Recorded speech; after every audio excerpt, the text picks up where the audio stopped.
Hello guys, welcome to my channel. Let us have a look at some term 1 material that we need to understand in depth. Alright, so we're going to discuss sequences and series.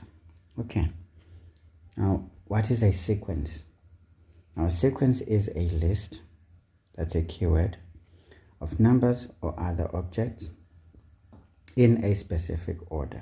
Okay, now we understand that this may be finite when we have a defined end, or it may be infinite if we do not have a defined end, meaning continues until Jesus comes. All right, good. So the individual elements of a sequence are called terms, denoted by T sub n or Tn. Now we know that n must be an element of natural numbers. Now the sum of which is called a series, meaning the individual terms, when summed up, they form a series. So that's a very concise definition of what a sequence is. Okay, now let's look at some introductory examples. Given a command here to expand by adding 2 more terms to each of the following sequences and propose the general formula that fits well in each sequence. Not a problem. So let's look at this 1.1. Okay, we've got A, we have 5, 9, 13, 17, and the sequence continues in that manner. Now, of course, what we're going to be using is largely inspection. Okay, now if we inspect here, we see that we moved from 5 to 9 by adding 4 to 5, and from 9 to 13 we also added 4 to 9. 13 to 17 we added 4. So it looks like we're going to add 4 here again. So we get 21, okay? And if we add 4 again, we get 25. And then the sequence keeps on going. So those are the 2 terms that we added. Let's bear in mind that this is the first term, second term, third term, fourth term, fifth term, sixth term. And this is going to go on until we get to Tn, which we don't know. What should that be? All right. Now, if we look differently at this one, we saw that we added 4 to each previous term to get the next. Now, let's just focus on the difference between any 2 consecutive terms. This is 4, which is what we added. Again, we focus on the difference here. This is going to be 4 again. This is 4. Remember, here we're taking the difference. So this is 4. And obviously this is going to keep on going as long as the original sequence also keeps on going. But what is important is that this is common, or this is constant. It's not changing. That's what we understand. Now this gives us the vibes that this is linear. This is a linear pattern. All right. So a linear pattern fits this model. Y equals mx plus c. Okay. Let's take any equation, y equals 2x plus 1, for example. And we just want to work with this and see if we're going to see the same things. Let's just put it on the graph easily.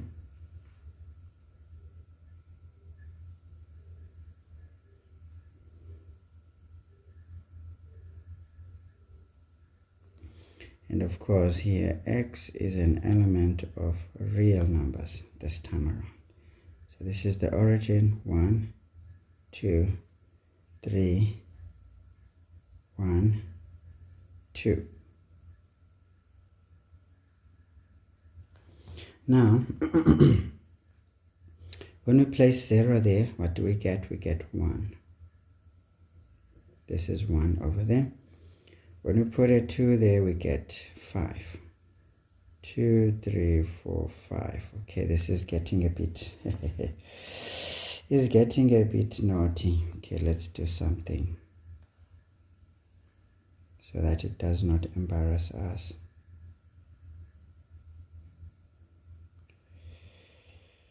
Okay.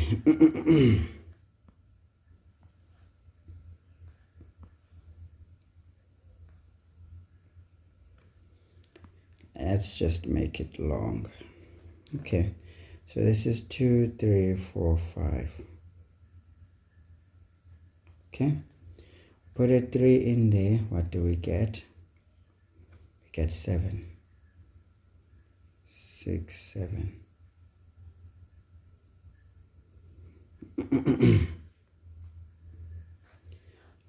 So that's 7. And of course, when we put 1 in there, we got 3. So 2, 3 is here. Don't know what I was doing. Okay, now we can make this a bit shorter. Oops. It's too long.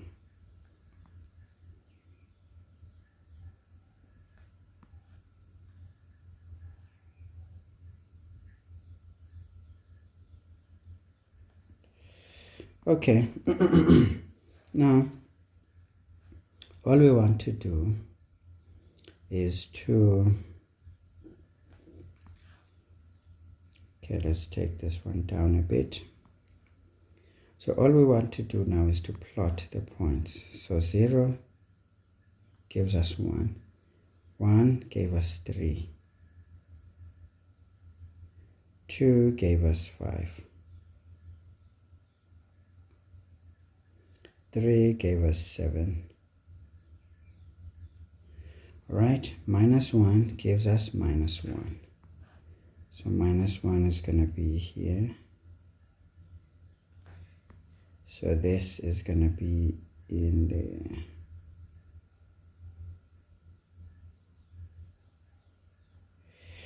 Okay, and then minus 2 gives us minus 3.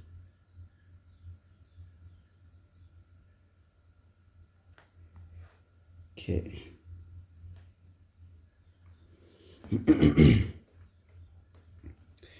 Now, let's see.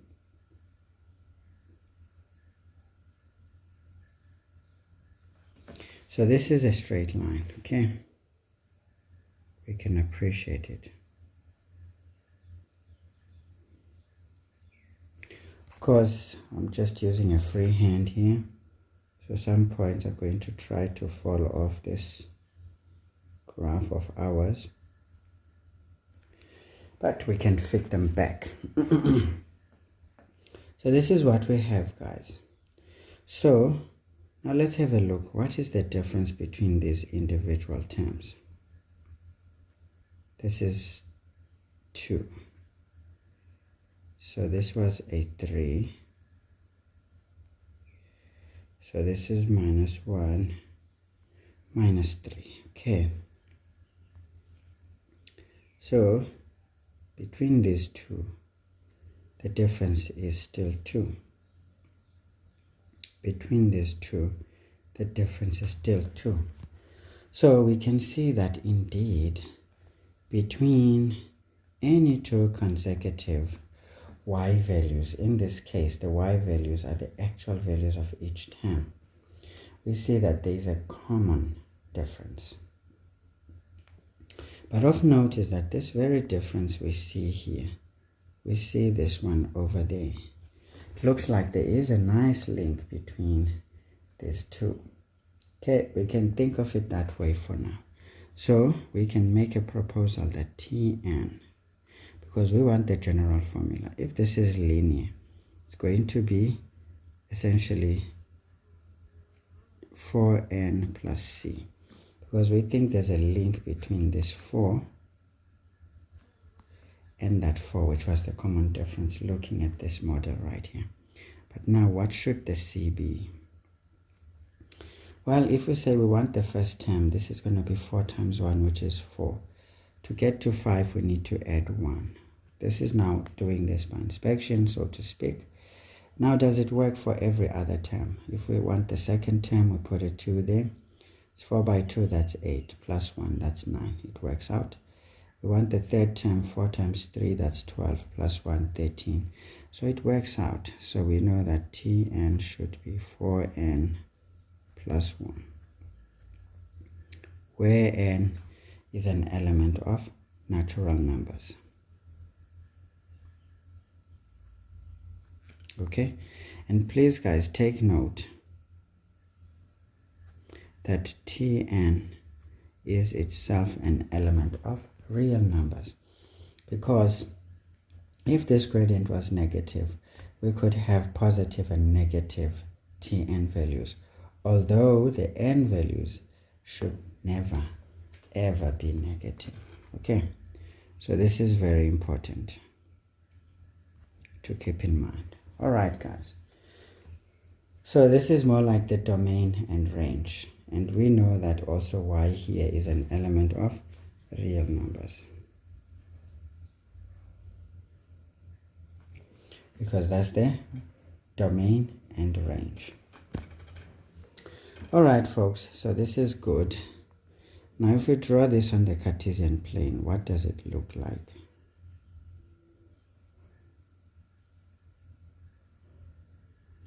Now remember, here it's going to be n, where we see x. We write Tn over there. That's the origin, so we go 1, 2, 3. Of course, this keeps on going, and when we put 1 in there, what do we get? We get 5. So we can say this is 5, and then we put 2 in there. What do we get? Here we get 9. So this is 5, and then we can say this is 9. And when we put 3 in there, we get 13. Right, we plot the points.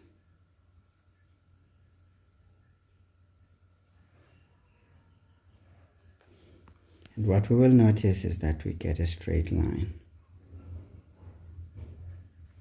But of note, our straight line starts on term 1. So the y-intercept does not exist, okay? We never have term 0. So this is because of this domain right there. Okay guys, so this is very important to take note of. And let's see now. Let's just say, okay, we can see what is happening there. But what if we just decide Tn is equal to, say, 2n plus 1, and say this coefficient, we just think we are guessing it. Yeah? So let's just say the first term was 5 equals 2 into 1 plus c, sorry, this is not plus 1 but plus c.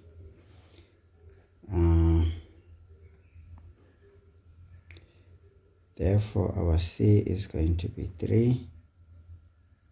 Therefore Tn is equal to 2n plus 3, where n is an element of natural numbers. Now let's have a look. Does it really work for every other term? Well, the first term we get 5 when we put 1 for n. Second term we put a 2 there. 2 by 2, that's 4. 4 plus 3, that's 7. Now it's not 9.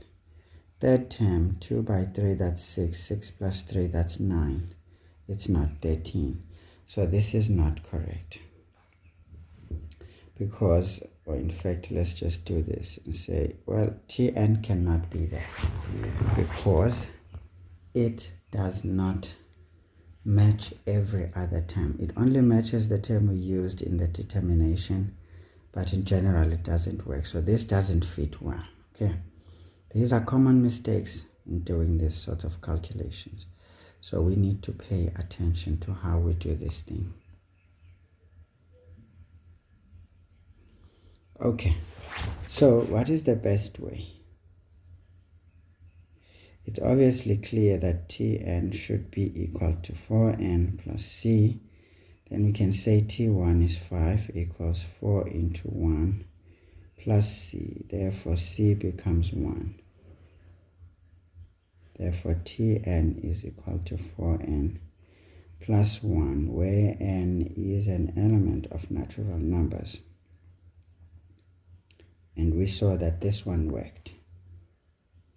So what this is trying to emphasize is that the gradient or the coefficient of the variable has to be a specific value, as we can see what is going on in there.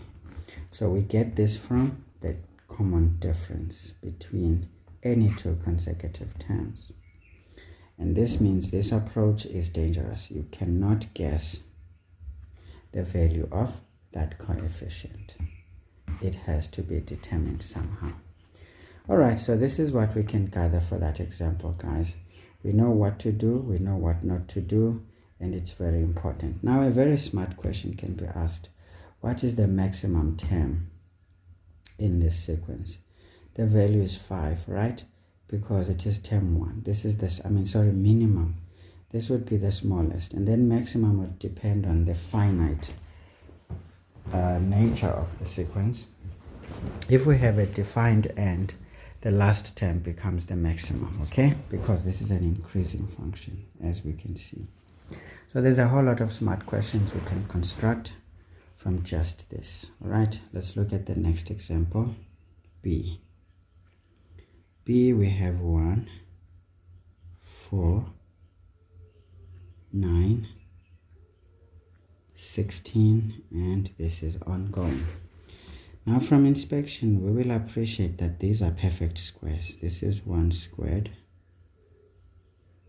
2 squared, 3 squared, 4 squared, and this is ongoing.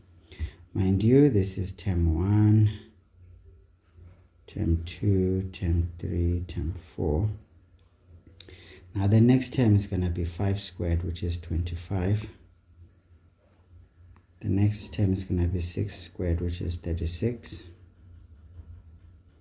And then this keeps on going until we get to Tn, which at this point we don't know, but seeing that these are perfect squares, this is nothing but x squared in general. Now this is where x, if we notice what are the bases, they follow the natural number system. We can say where x is an element of natural numbers.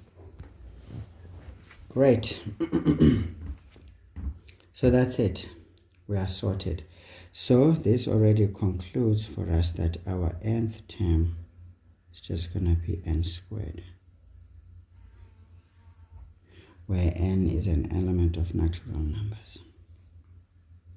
And mind you, Tn is an element of all real numbers. Okay? So we can see, guys, that this is a quadratic pattern.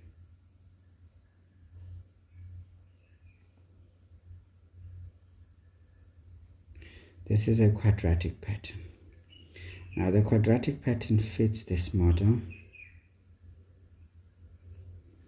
Y equals ax squared plus bx plus c. But we can appreciate that these ones don't exist in this model, meaning the coefficient b and c are each equal to 0. Okay, so we can take down a nice example and say y is equal to x squared, where x is an element of real numbers. Now what does that look like graphically?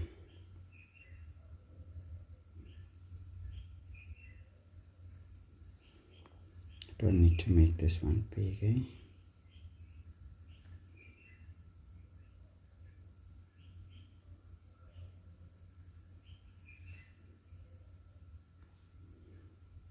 Alright then, so we can choose values 1, 2, 3, 1, 2, for example. Now when we put 1 in there, sorry, 0, what do we get? We get 0, so this is a point. When we put 1, what do we get? We get 1, so this is a point. When we put 2 there, we get 4, so this is 2, 3, 4. When we put 3, we get 9, 5, 6, 7, 8, 9. Great. So when we put -1, what do we get? We get 1.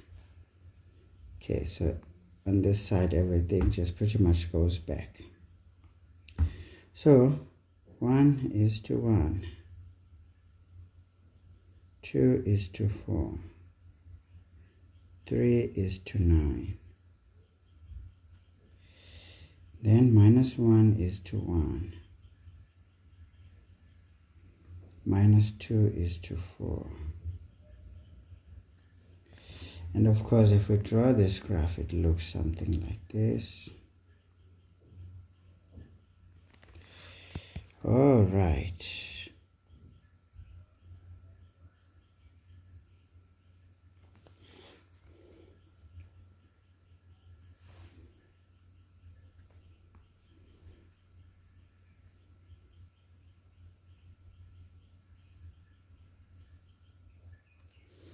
So this is how our graph is. This is a parabola which is concave up, because we can see that the coefficient here is an invisible 1. Okay, which means the a value would be greater than 0. So we get the shape and we have the points. So this is what it looks like. But now what happens when we look at our sequence? 1, 4, 9, 16, and so forth, in the manner in which we looked at the first one. So let's take the difference between the two consecutive terms. We get 3,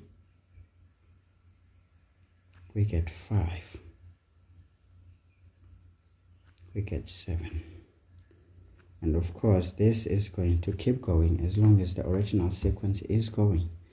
But we can see that we can still continue, because our target is to find that constant difference. 3 minus 5, 5 minus 3, that's 2. 7 minus 5, that's 2. Indeed, we finally get that constant second difference. Okay.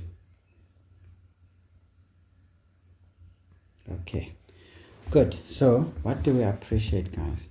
We saw that this one was linear, meaning the highest power was in the first order. So we got the very first difference was common. But now we see that the highest power is in the second order, and we see that only the second difference is common. All right. So does it mean, now if you look at our general formula, we see that there is a 1, but we had a 2, while here we had a 4 and we see a 4. So what happened? It looks like we're dividing by this 2. The question is, why are we dividing by 2? Why are we dividing by 2? Well, maybe the logical thing would be this is in the second order, so we divide by 2. Does it really make sense? Why did we not divide by 1 in the first equation? So it doesn't really make that much of a sense. Okay, but this is what seems to be the case, because even here, if we look at the difference between these values here, this is going to be 5.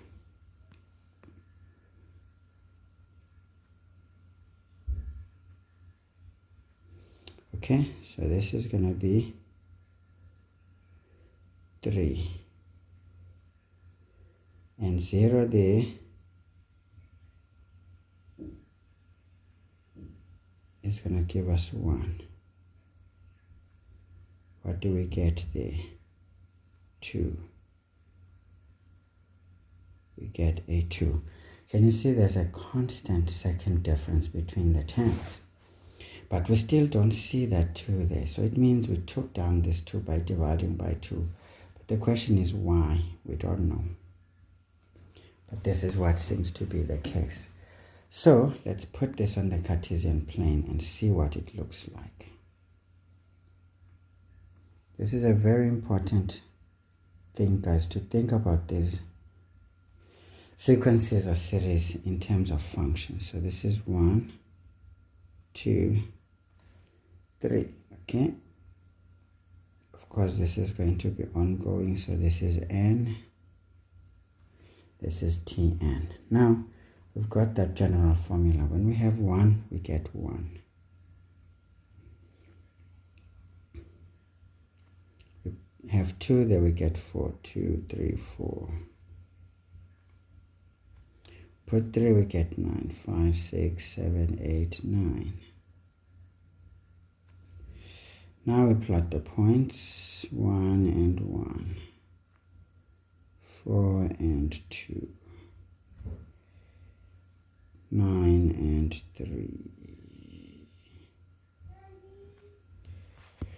All right, so this graph looks stuff like that. But now what we need to note is that these points, we don't get a 0. So again, a question can be asked, what is the minimum value of this sequence? It is term 1, okay? So this is the smallest, seeing that this is an increasing function. The maximum would be the biggest term if this quadratic sequence is to be made finite, okay? So this is very important, guys, to think about these things in this manner, to try and understand what are we doing?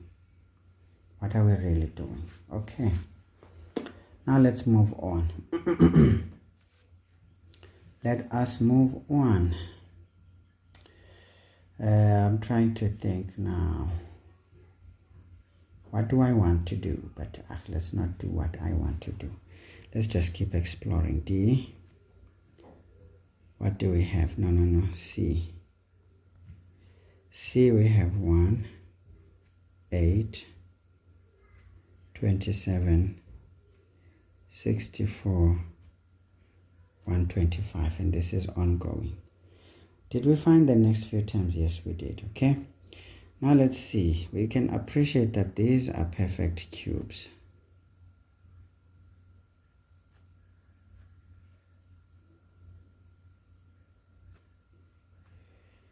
Okay.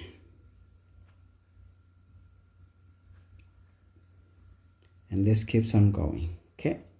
And we need to bear in mind this is term 1, 2, 3, 4, 5. Okay. Now we want the next, it's going to be 6 cubed, which is 216. Right? Let's confirm it. 6 cubed is 216. The next one is going to be 7 cubed, which should be 343. Right? So guys, know these kind of things by heart. In grade 12, you should not be struggling, but let's check it. Yes, it's 343, just so we don't make a meal. So we can almost appreciate that this is T6, T7. This goes on until we get to Tn, which is a question mark. But seeing this, it means our Tn is going to be nothing but x cubed, where x is an element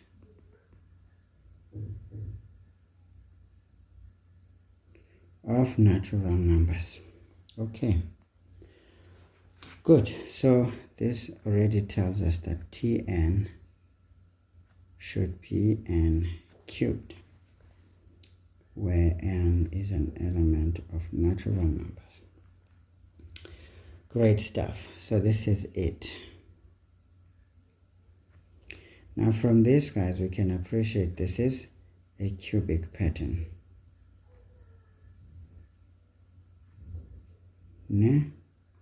A cubic pattern fits this general term y equals ax cubed plus bx squared plus cx plus d. But in this one, we can see that these other terms are not there. So this is more of a mother function of a cubic function. If we take an example, we can say this is just the one, where x is an element of real numbers. Okay, so if we put it on the graph. Okay guys, so this would be the graph if we drew the graph of this function. Obviously, for most of you guys, this is a new graph, so you wouldn't know it as yet, but probably around term 2, term 3, this would have been taught for many of you to understand it well. Okay, so this is great. Now we look into our business and say, fine, we see what we see, but what can we do? Let's just look at our sequence and say 1, 8, 27, 64, 125 is ongoing. Just want to look at it in terms of the previous. The difference here is 7. The difference there is 19. Is it? Check. Times don't overwhelm your brain unnecessarily. And then what would be the difference here? Is it 37?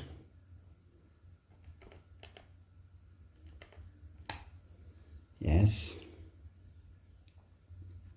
Difference here.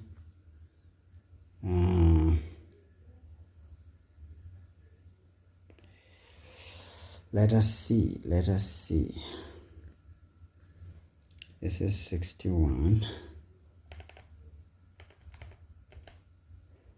Let's just check it. Yes. Okay, let's take the difference here as well. This is 12. What would be that one there? 37 minus 19 should be 18, right? Yep. Okay, 61 minus 37 is at 24. Yep. I see check is 61 minus 18. It's 43. What? 61 minus 37. It's 24, yes. But remember, we'll carry on until we see what we want to see. This is 6. This is 6. And now we can appreciate that this is what is going on.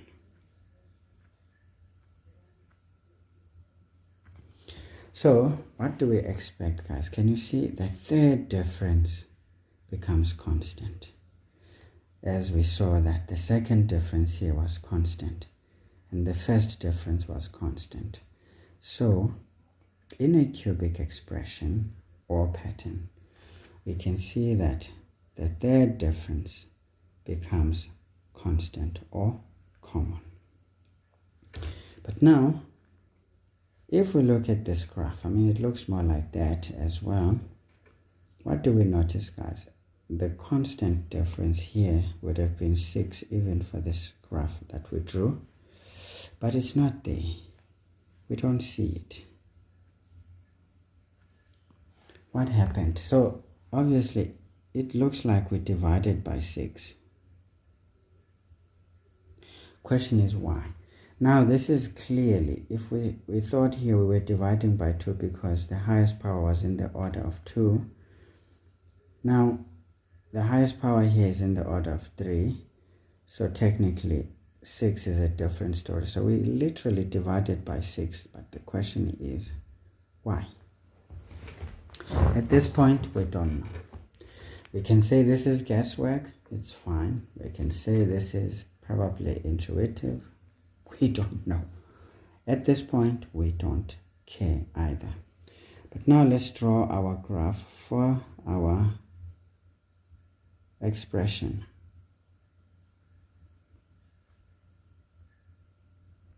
This becomes n, t, n, origin. So 1, 2. So obviously this is going to be 1 cubed, which is 1. 2 cubed is 8, so this is 2, 3, 4, 5, 6, 7, 8. Alright, so we plot. So this graph looks like a parabola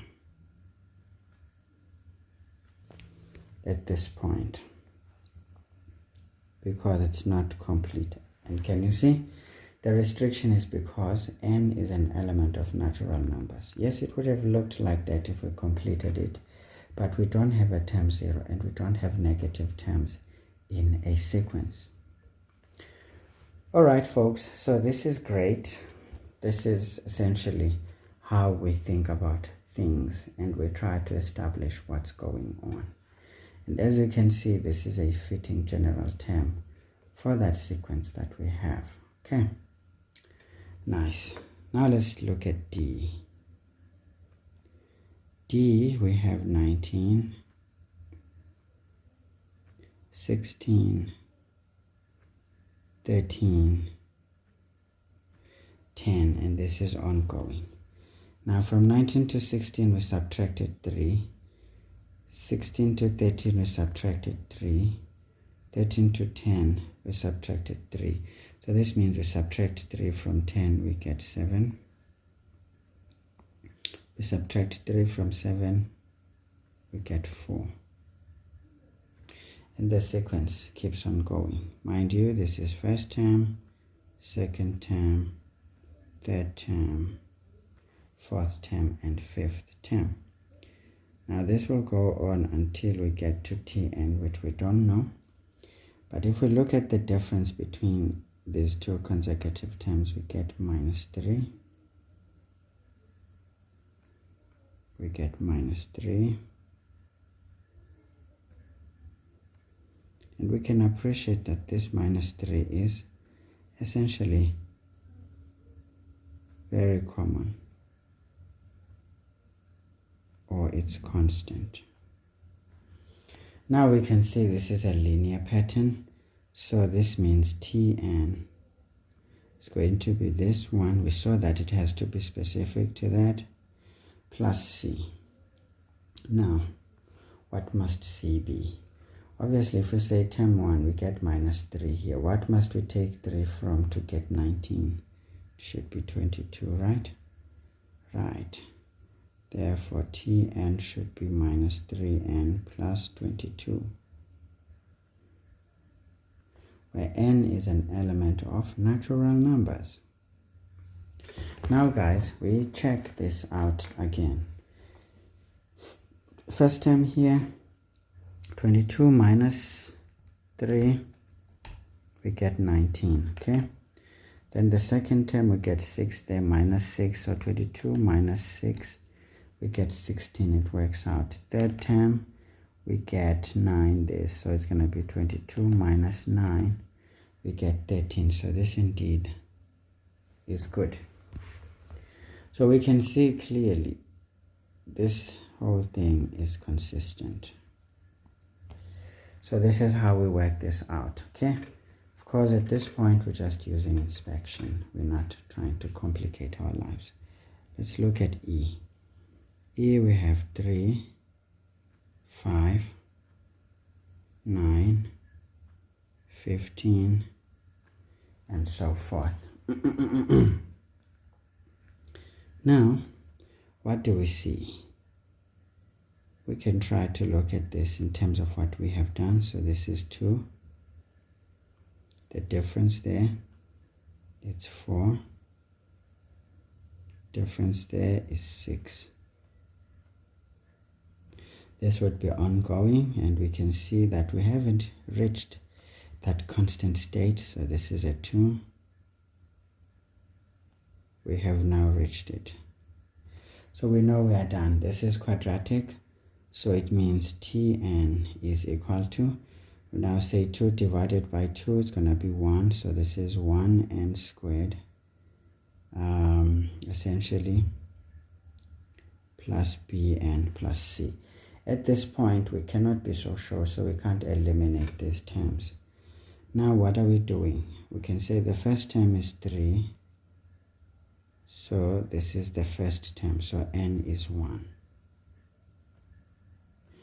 Plus c, so this implies we transpose this, we get 2b plus c. Therefore, we can say c is minus b plus 2. And then, that is so slanted. Now we look at the next one and say the second term is 5. So this is 2 squared plus b into 2 and c.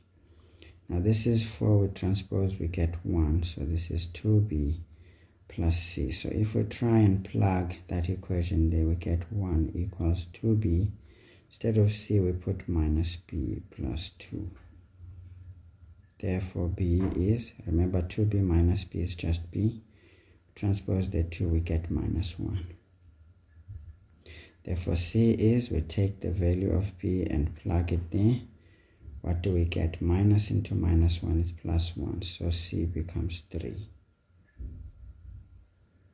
Therefore, Tn is n squared minus n plus 3, where n is an element of natural numbers. Okay, so does it work? Let's check. First term, we put a 1 in there, so this is 1 minus 1, it's out, we get 3, so that's the first term. Second term, this is 2 squared, which is 4. 4 minus 2, that's 2. 2 plus 3, that's 5, it works out. Third term, this is 9 minus 3, that's 6. 6 plus 3 is 9. So this checks out. This is good. So, as you can see, certain issues do more than just the inspection. First of all, we still are wondering, why did we divide by 2?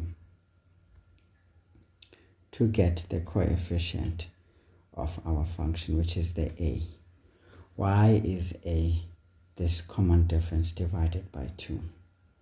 Why is that a the common difference divided by 6? Why? Well, we will find out, because remember, at this point we're just trying to build our wealth of knowledge so that we can use it to purchase some excellent performances and discoveries. Okay, all right guys, so we now are going to switch on to the main idea, which is to then do this the standard approach. So let's look at 1.2. Now we're getting to the business. Now we're going to discuss the arithmetic sequence, or the linear progression as we have explored it above. Now we're told to define, we want to define what this is, okay? The definition is, it is any sequence with the general term t sub n that satisfies the property that Tn minus Tn minus 1, meaning any term minus the previous term, we get d. And where n must be greater than 1, because we can't have term minus 1, and also we can't have term 0 there. So n cannot be 0, but if we put 1, this is going to be term 1, but it's going to be term 1 minus term 0. So this wouldn't work, right? So that's why this should be greater than 1. But bearing in mind, n is an element of natural numbers, right? Right. And d is a constant. So this is what is important. It's a constant or remains unchanged. So this is the common difference, so to speak. Now this means the next term or the subsequent term in the sequence is obtained by adding or subtracting the constant d from each preceding term. We have demonstrated that above. Now the constant d is called the common difference, or some people call it the constant difference. Now the nth term, or Tn, is defined by this formula. Now this tells us, this is how we get any term in an arithmetic sequence. If we know the first term and the common difference, we can find any term. Where Tn is the nth term, or this can be considered as the last term or any term. And then A is the first term of the sequence, and D is the common difference, as we have said above. And we also note something, that N denotes the position of a term in the sequence, and it follows the natural numbering system. So this is how we can summarize work around an arithmetic sequence or a linear progression. Now let's look at the derivation of this formula, because again, this is not necessarily examinable, but I can tell you though, guys, this is technically a scam to say not examinable, because you will appreciate that 1.3 in the November 2024 paper 1 maths exam, knowledge of sequences and series had to come, especially how to derive a formula for an arithmetic sequence. And this has been ongoing since 2022 up until last year in the major exams, the matron exams and the final exams, and in some provinces in the trial exams. So watch in the channel for more of this so that you can appreciate what I'm talking about. Okay guys, let's say we've got an arithmetic progression where we've got the first term going on to the second term,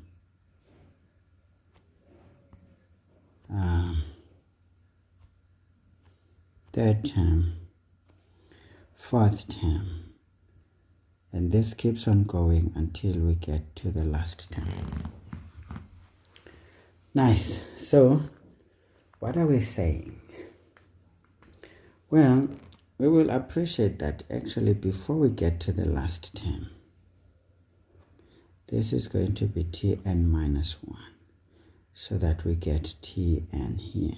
Okay, that looks a bit better, because we know that the term before it, if we're following the natural numbering system, should be Tn minus 1. Okay, that's good. This is again something very important to know. As you can appreciate, we have used this technique in that question 1 for November 24. Now we've got this sequence, and we saw that essentially if we wanted the common difference, we just take each one of these terms and subtract them. So we knew that when we say T2 minus T1, we got the common difference. This is an equation. So this is equation 1. When we say T3 minus T2, we still get the common difference D. That's the second equation. We've got T4 minus T3. We get D. That's the third equation. And then, of course, a whole lot of things keep on going until we see Tn minus 1, which is still D. Now the question is, what is the number of that equation? Now this forces us to take an example here. Okay, let me write better. Now, let's make this one finite. So this is going to be T1, T2, T3, T4. Let's make it 5 terms. Now, this is a finite. Remember, this one is infinite, doesn't end. This one ends at T5. The same applies. We say T2 minus T1 gives us D. This is the first equation. T3 minus T2 gives us D. This is the second equation. T4 minus T3 equals D. That's the third equation. And then we have T5 minus T4. That still equals D. So we've got 4 equations out of 5 terms. So what is that? 4 can be looked at as n minus 1, isn't it? Because if n is 5, 5 minus 1 is 4. So can you see? This is what this looks like. Okay, this is where n is equal to 5, because there's 5 terms. So this would be the number. And of course, if we look at the previous one, in terms of this is n minus 2, because 5 minus 2 is 3, right? Then again, this is n minus 3. We know that 5 minus 3 is 2. This would be n minus 4. We know that 5 minus 4 gives us that. Okay, so we can see that technically the number of equations is 1 less than the total number of terms. So if there are n terms, therefore this one must be n minus 1. Very important piece of information right there. Okay guys, so what do we do? Let's have a look. What happens when we just add all these terms? What do you do? We will see that T2 is going to subtract T2, T3 is going to subtract T3, T4 subtracts T4. What we end up with is basically minus T1 plus T5 equals as many D's as we can see here. There's 4 D's, right? There's D plus D plus D plus D. There are 4. And so that's what we have. So therefore, we can say T5 is equal to, if we don't want any negatives, this is T1 plus 4D. So this is what we end up with. So everything telescopes into just minus T1 plus T5. Let's use the same idea here. So we're just going to say we are adding the terms. Now the same story happens. This one disappears and that one disappears, because there will be something that takes it out. Can you see? You wouldn't know, because it would be like, what would take this one out? What would take the 4? We saw that when we make it finite, everything disappears except the last term and the first term. Like that. So the same story is going to be going on here. As much as we don't care what this is and what takes the 4, we know it's going to go. So this is the knowledge that is required in questions like 1.3, okay? So what do we have left here? We've got minus T1 plus Tn is as many D's as there are. So this number, remember that 4 was this number, so it's going to be this number times D. As much as that number, we don't know, whatever it is, it will multiply the D, because that would be as many D's as we had. So we say, therefore, we don't want any negatives here. We transpose the minus T1, we get T1 plus n minus 1 times D. Does it not look like that? It does. We can say, therefore, Tn is A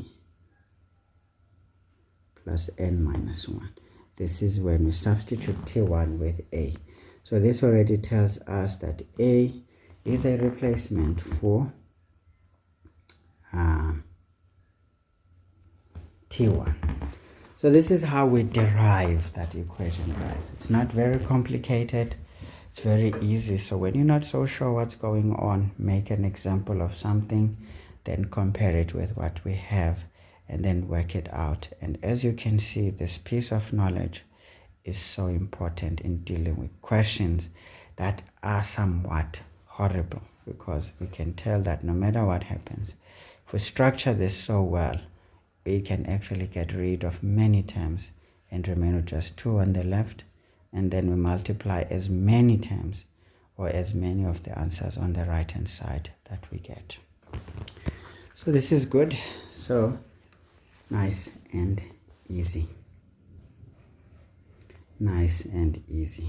Okay, so this is how we get the formula. Now we know this is what we can use instead of all that guesswork that we had to do. Now let's do some worked examples. So we have 1.2.2, sorry. Now we are to determine the general term for each of the following sequences. So A, we have 5, 9, 13, 17, and this is ongoing. And we can see here that the common difference here is 4. This is what we have done above. But now we want to use our newly found equation. So we know that Tn, instead of guessing, is going to be A plus n minus 1 times d. Tn is A is the first term, which is 5, plus n minus 1d is 4. So this is 5 plus, we fall this out, we get 4n minus 4. So we can start with 4n, 5 minus 4, it's plus 1. It is indeed what we found, because we know that this is the general formula we found here. Of course, here we had to struggle trying to compare and trying to find the logic, but now everything, once we had a structure to work with, which ensures we don't faff around, we get to it. Can even write n must be an element of natural numbers, and we need to check this formula that it represents our sequence well.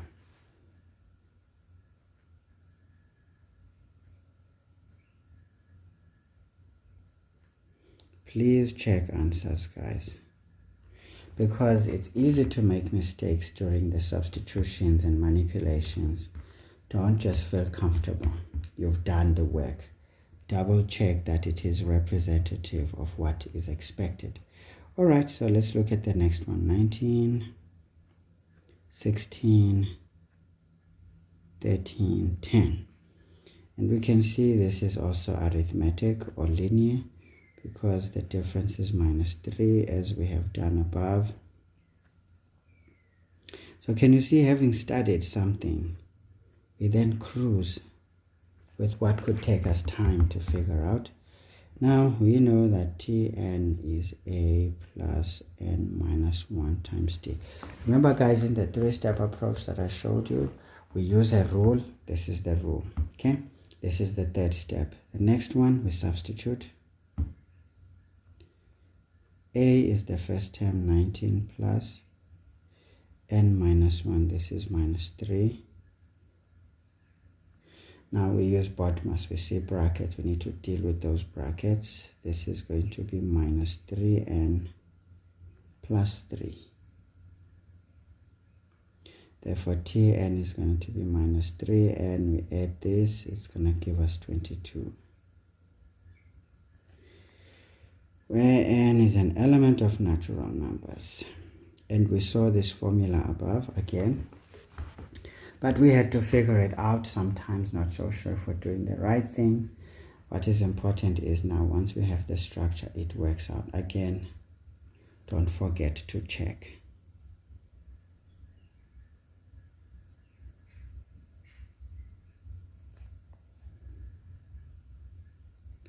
check the answer for correctness, okay? Make sure the formula represents that sequence nicely. It has to fit well. So this is what we can do, guys. Very easy, not complicated. Let's move on. And think about this in the functional sense. Okay, as we have highlighted that functions can model this kind of thing. Alright, so 1.2.3, let's move, guys.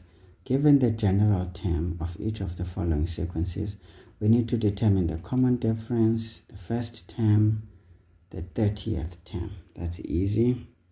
A, we're given the Tn is 2n minus 1. Okay, now we know that the coefficient of n in a linear equation here, or linear pattern, is the common difference. So the first answer here is that T is 2. Second question, we need the first term. So T1 is going to be 2 into 1 minus 1. Therefore, T1 is 1. The third question here, we want the 30th term. So T30 is going to be 2 into 30 minus 1. Therefore, T30, this is 60 minus 1, that's 59. Okay? And that's it for that question. B, we have Tn equals 6 plus 4n. Okay, so we know that the first answer here, D, is going to be, the coefficient of n. It doesn't matter how we place it, so this is 4. Second question, T1 is 6 plus 4 into 1. Therefore, T1 is 10. Third question, T30 is going to be 6 plus 4 into 30. Therefore, T30 is, this is 120 plus 6, that's 126. Okay, that's it for that question there. Can you see, once we have a structure now, we're just cruising. T sub P is equal to 2 times P. Okay. Again, remember, this passes through the origin. We can use any letter for that matter. As much as we're so used to N, it can be K, it can be P, it can be M. Don't be fooled by the letters that can be used. So we know that the first question here, the common difference is the coefficient. It's 2. T1 is going to be 2 into 1. T1 is 2. Third question, T30 is going to be 2 into 30. Therefore, T30 is 60. Done.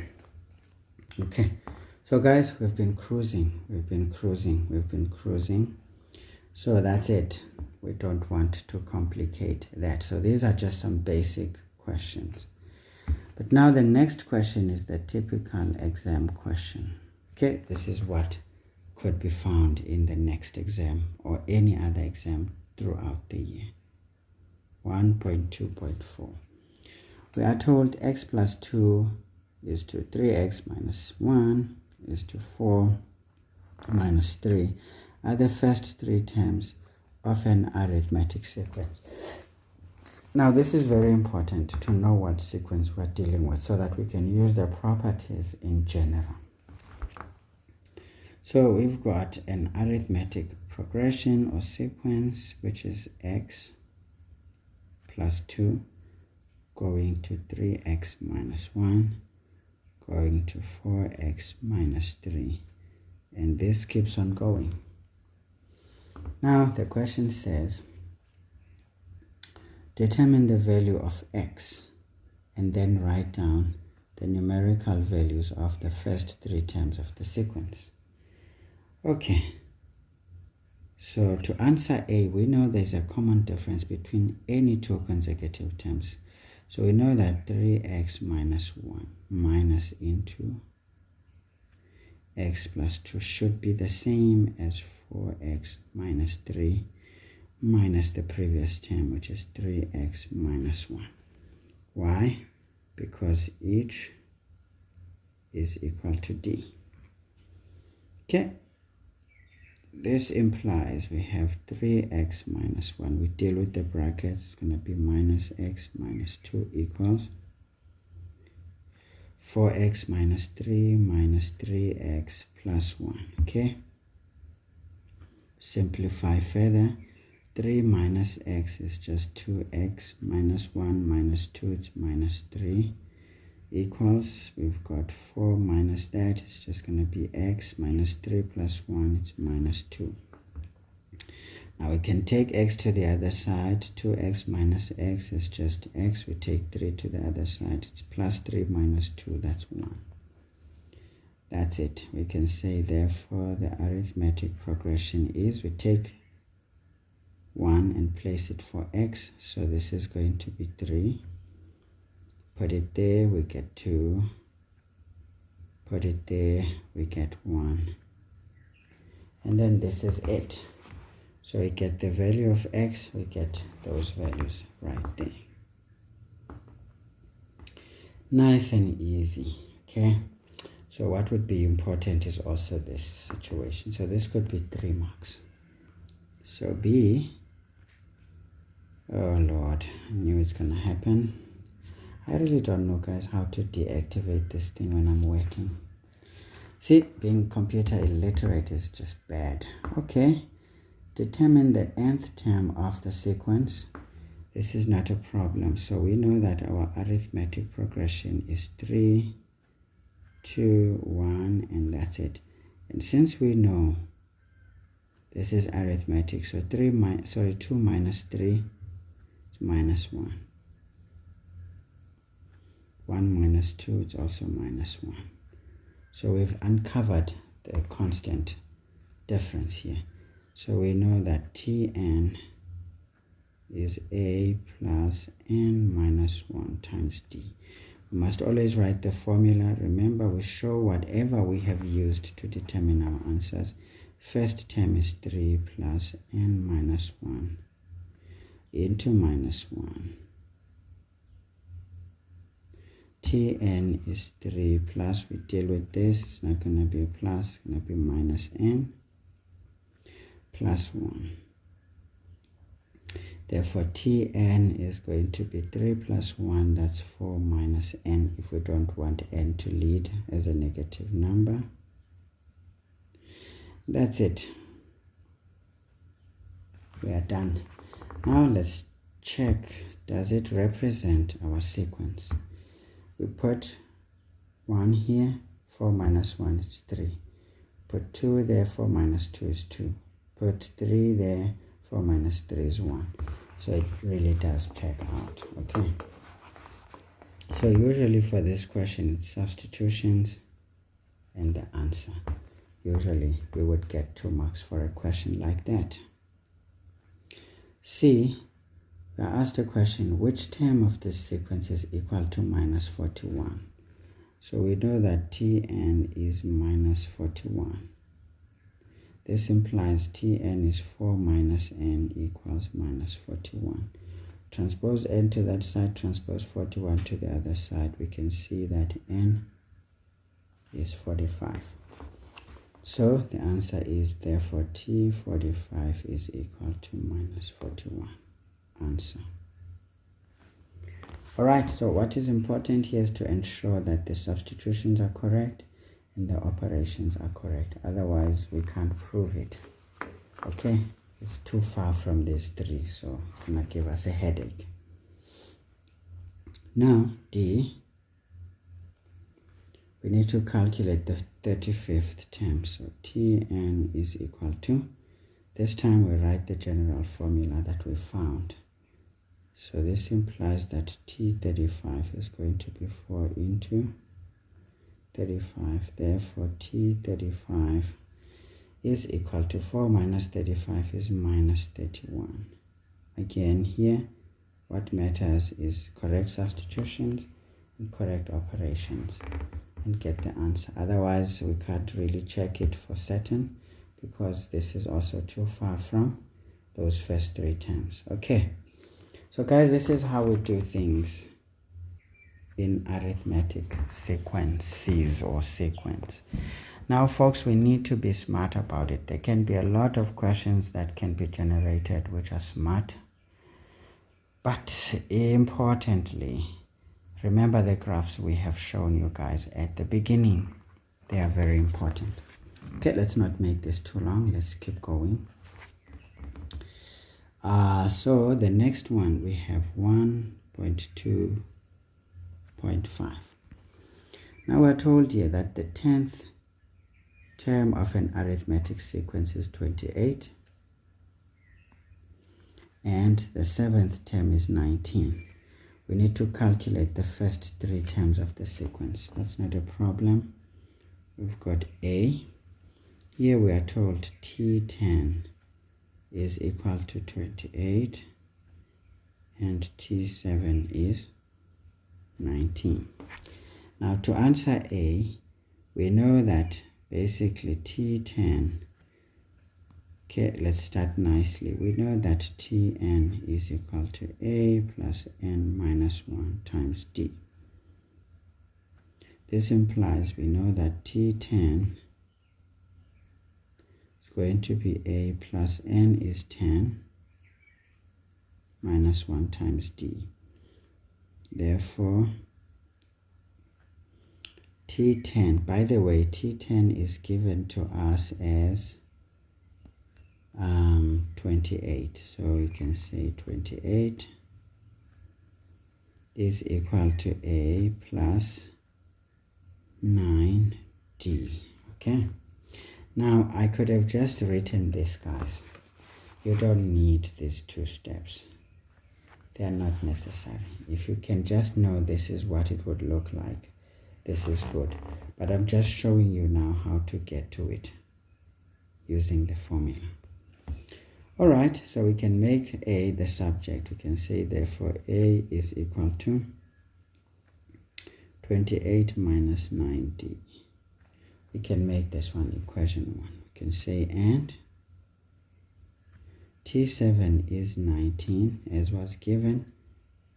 This implies T7 is going to be A plus 6D equals 19. Now we can make this equation 2. We can say put 1 into 2. What do we get? We get A plus 6D. Oops, no. What we see, A, we're going to write 28 minus 9D. Oops, plus 60 equals 19. Nice. Now, 28 minus 6, what is that? I don't know what I'm writing, guys. I think tiredness is creeping in. I'm writing stupid things now. Minus 9 plus 6 is minus 3D. If we bring in this one, we get minus 9 as well. Therefore, D is 3. Therefore, take 3 and substitute into the first equation if we like. We solve for A. So this is 28 minus 9 into 3. This is 1, right? That's 28 minus 27 is just 1. So we can say, therefore, the arithmetic progression is the first term is 1. Second term, we just add 3, so it's going to be 4. Third term, we add 3 to 4, we get 7. And that's it. So we are sorted. Now we can see here, this uses the concept of simultaneous equations. This is a typical exam question as well. So to derive this equation would be quite important.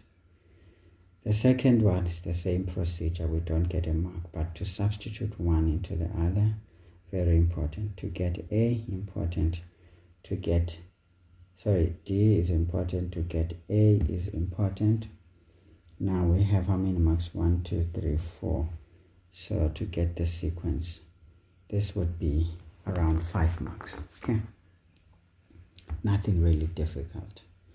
Now B says we need to find the general formula. Okay, great. So we know that the arithmetic progression is 1, 4, 7, and so forth. If this is arithmetic, we should get a common difference between any two consecutive terms.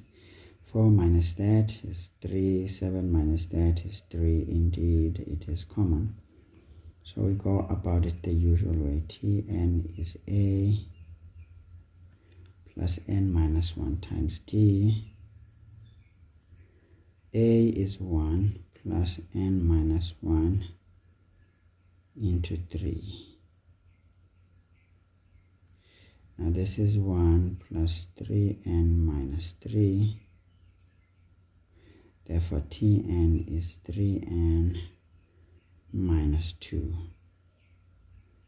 where n is an element of natural numbers. Very important. Okay, now guys, as we have done our job, if that is correct, of course this will depend on whether we did our work properly there. Now let's check. We put 1 in there. 3 minus 2 is 1, so that is the 1. Put a 2 for n. 3 times 2, that's 6. 6 minus 2, that's 4. That's good. And then we put a 4 in there, sorry, 3 in there, that's 9. 9 minus 2 is 7. So it works out nicely. Okay guys, so this is good.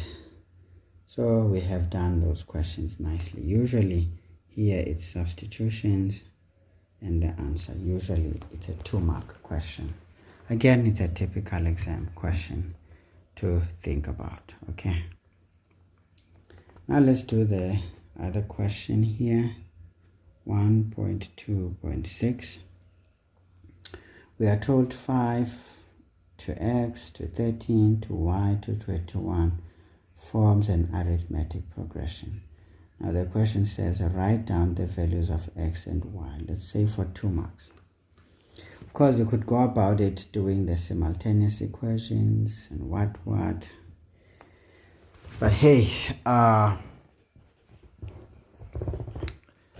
this is fine. We can do that, but it's a lot of work. But now, what is the smart way? Now, we should know something, that Tn can also be expressed as Tn minus 1 plus Tn plus 1 all over 2. Okay, but now we need to put a restriction where n is greater than 1, because n cannot be equal to 1, because here we'll end up with t0. There's no t0. And it must not be, it must not be 1. It has to be greater than 1. So that we can look at it this way and say, let's say it's a 2. So 2 minus 1, that's 1. 2 plus 1, that's 3. And then that would be a 2. Okay, so this uses the concept of what we call arithmetic mean. Okay, so this is saying if this is an arithmetic sequence, it means that term here, term 2, is the average of term 1 plus term 3. Y would be the average of term 5 and term 3.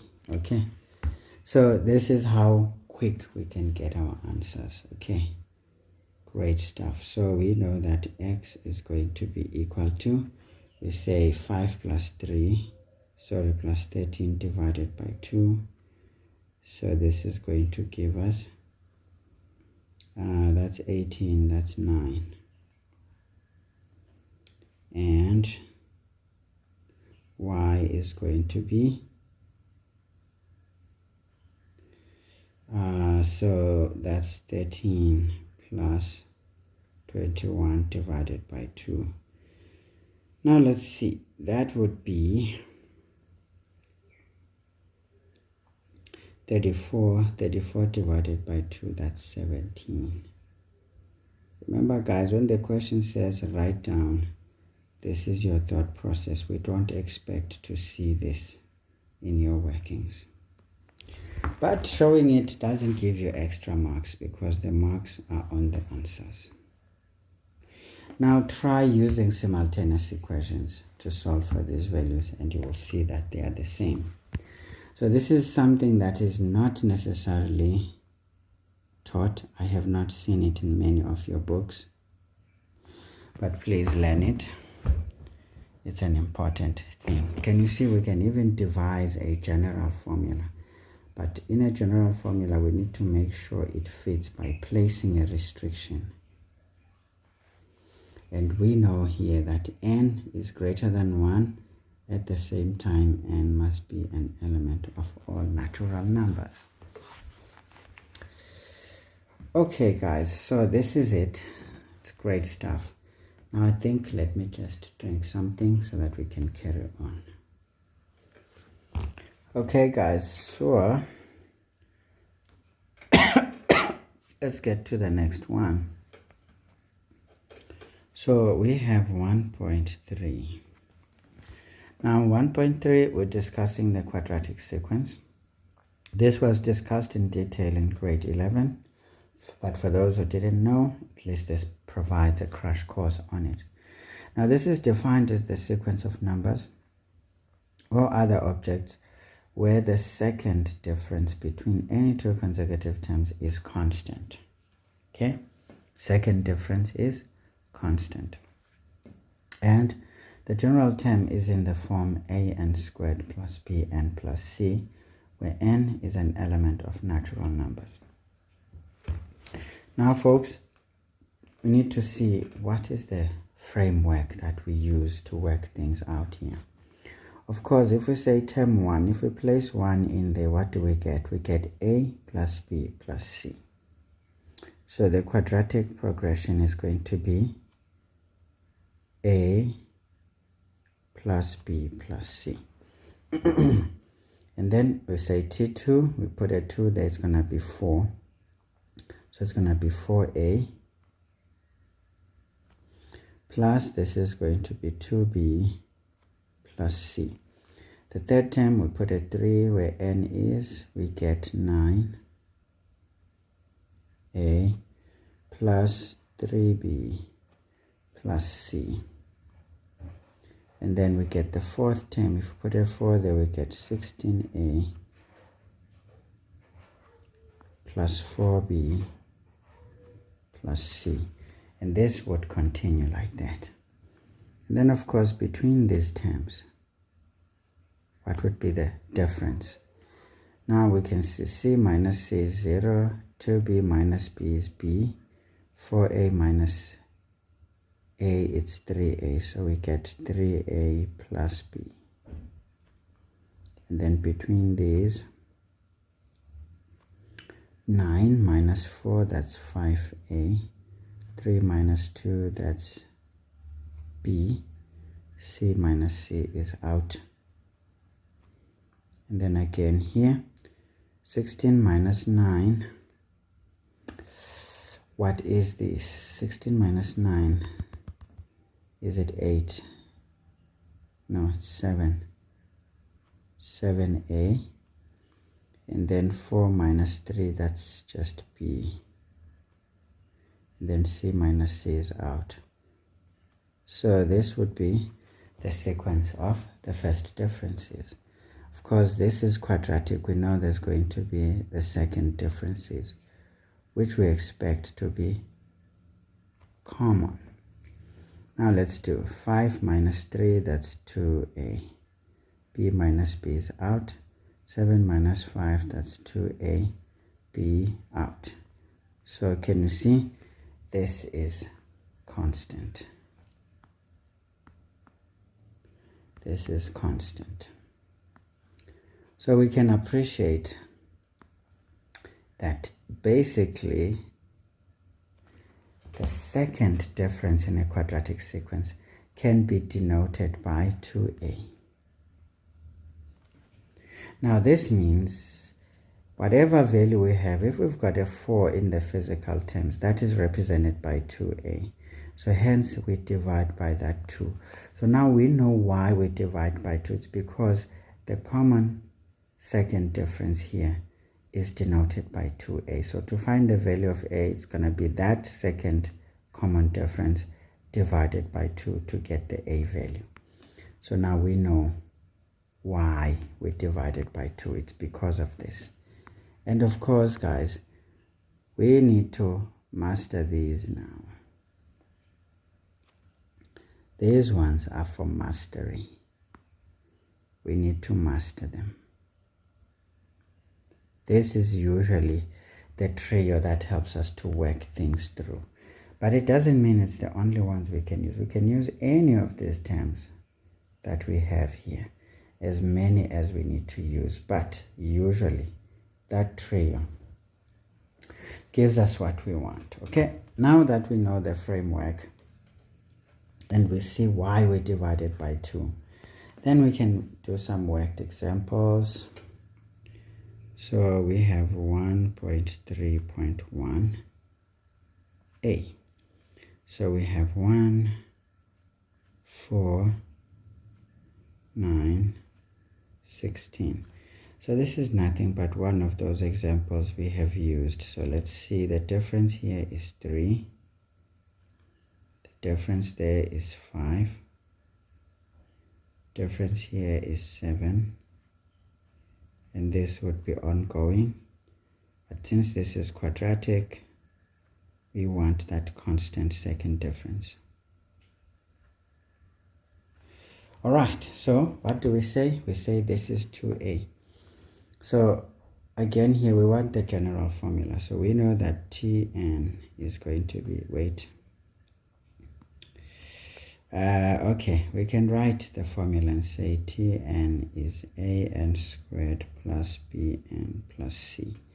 Now this is the general thing, but now we want a, so we know that 2a is 2, because that is what it is, and this is what it is specifically. So when we divide by 2, there we get a is 1. So this is why we divide by 2. Please remember that. Okay, so this would imply, if we take the next piece, we know that 3a plus b should be this first difference, the very first difference. So which implies that 3, we got a as 1 plus b equals 3. Therefore b is, now 3 minus 3 is 0. This implies that a plus b plus c is the very first term, which is 1. Which implies a is 1, b is 0, c equals 1. We transpose here, we see that c is 0. Therefore, Tn is going to be a, which is 1. So we don't write 1n. We just write n squared. Of course, n is an element of natural numbers. Nice and easy. Okay, always think of this as a function, so to speak. And again, guys, we check whether this represents our sequence. Always we need to check. Can we do that? Yes. We saw it above, but now we had a bit more structure rather than, guesswork that we had to do trying to figure things out nicely. Okay, let's look at B. B, we have 3, 5, 9, and this is ongoing. Remember, this was given to us. These are quadratic sequences, so even if we don't see the second difference being constant, we know it will be. So 5 minus 3, that's 2. 9 minus 5, that's 4. And here we get 2. And we know that this is going to be ongoing like that because we know this is a quadratic sequence. So in a quadratic sequence, always the second difference is common or constant. So knowing that Tn is an squared plus Bn plus c, we can safely say 2a is equal to 2. Therefore, a is 1. This implies that 3 instead of a, I put 1 plus b is equal to the very first difference. Therefore, b is equal to, we transpose, we get minus 1. This also implies that 1 minus 1 plus c is equal to the very first term. See, I'm moving faster now because I've shown you how things work. So c is, this is 0, so this is 3.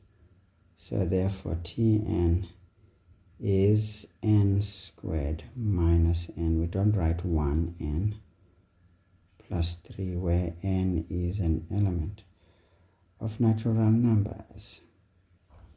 Now, does it represent our function? I mean our sequence, the original sequence. Now let's put 1 in here. 1 minus 1, 0. We remain with 3, so that's good.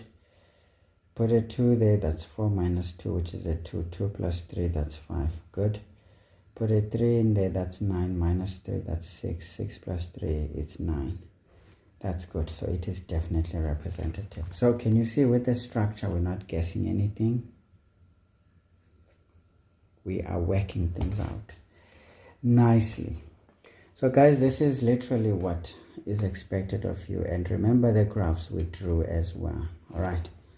Now let's take a typical exam question and start working through it nicely.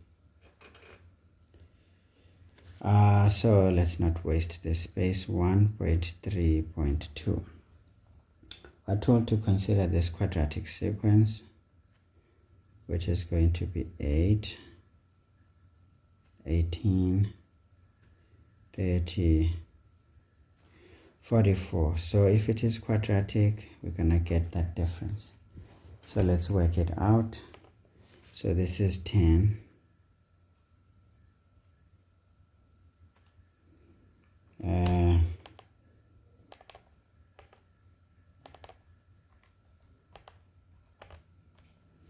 So this is 12.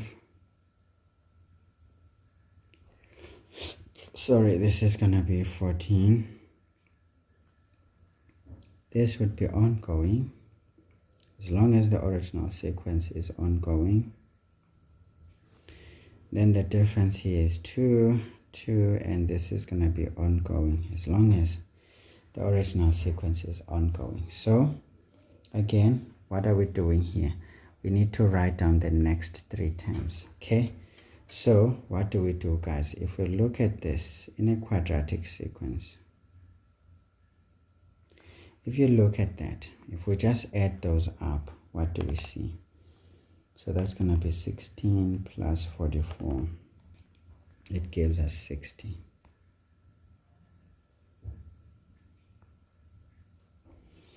Okay, so again, if we look at the difference between these two, I mean, we can see this is increasing by 2, so that should be 16. And here, we should see 2. Okay, and again, if we just add this up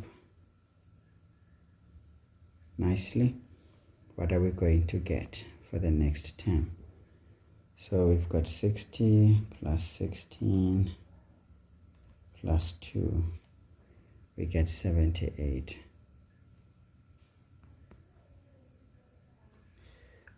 So we said 3 terms. Okay, good. So again, guys, we know that this is, the difference is increasing by 2, so that should be 18. And we know that this is going to be 2, and it's ongoing. And again, if we look at this, yenza into zakhona wena sindilika sikandeka wena man.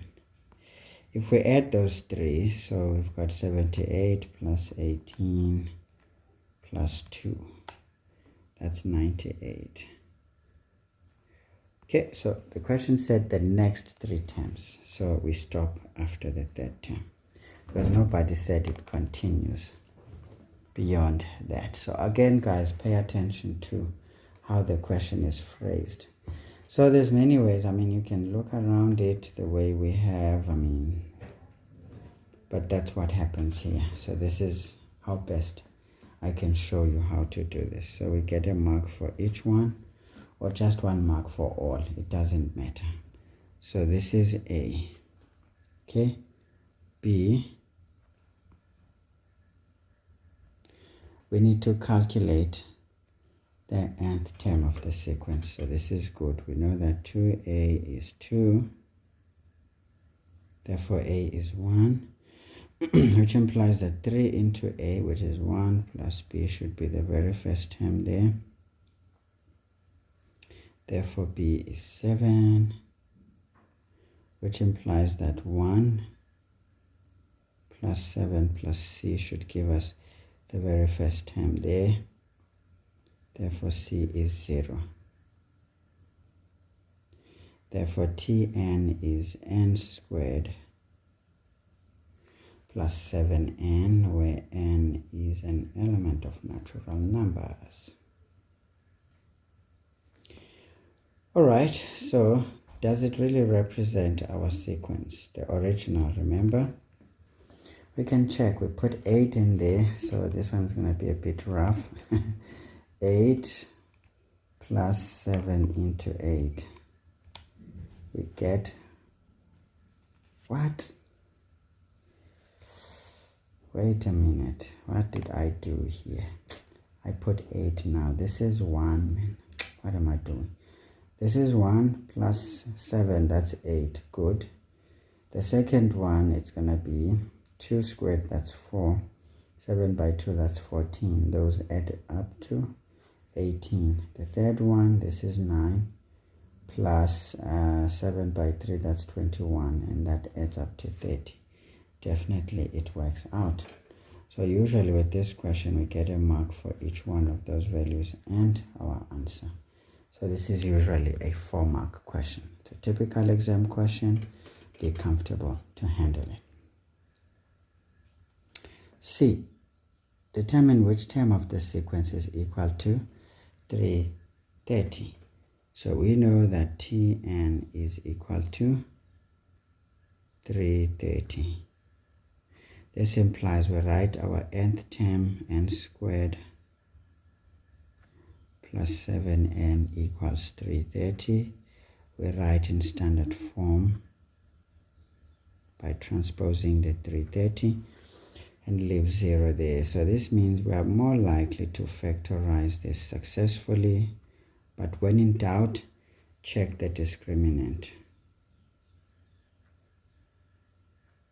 Okay? If it is equal to a perfect square, we know we can factorize. So what do we do now? Well, I can write this 330, press equal sign on my calculator, still have 330. Next thing, I write shift and then the fact button and see what it gives me. So I get 2 times 3 times 5 times 11. Okay? Now, we just want to create something that works nicely. So, again, you need to be skilled, guys. See what you need to do. So, if you say 11 by 5, it's already going to give us big numbers. So, how about we take this 2 and then we multiply those 2.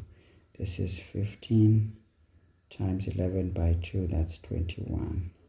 Is it 21? 22. Now let's see, 22 minus 15 is 7. Definitely those are the factors, so we've got 22 and 11. Now which one must have the positive? That one must have the negative. Did I write 11? No, man, 15. Okay, pay attention, guys. So this technique also works. Know how to use your calculator to your advantage. Therefore, n should be 15. Why this? It can't be negative because n is an element of natural numbers. So we ignore the negative answer. So this concludes that T15 is equal to 330. So what is important here, guys, is just to perform the correct operations.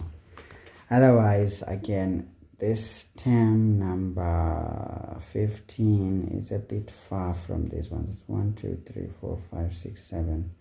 It's a bit far, so it might be tedious to go and check it. What matters is to make sure everything is done properly. Of course, if one is not so sure, you can use the general quadratic formula here. It still applies. If you feel in doubt, you can say n is minus b plus or minus b squared minus 4ac all divided by 2a. That can still be used when not comfortable with factorization. It's up to you. But remember, with big numbers, substitutions can be horrible and mistakes can occur.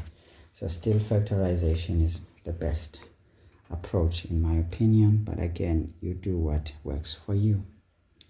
So D, we then have to determine which term of this sequence is the maximum. And we must give its value. Okay?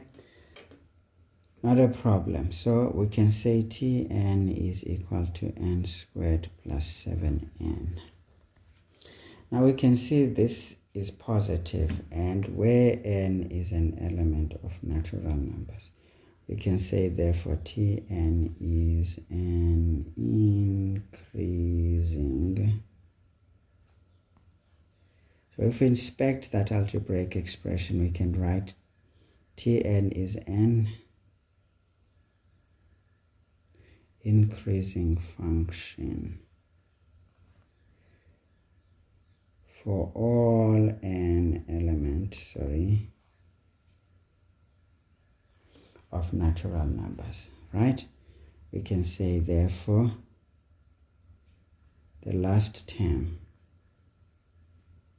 is the maximum. Therefore T, now remember, the last one here is, this is 1, 2, 3, 4, 5, 6, 7. So therefore T7, which is equal to 98, is the max. Okay?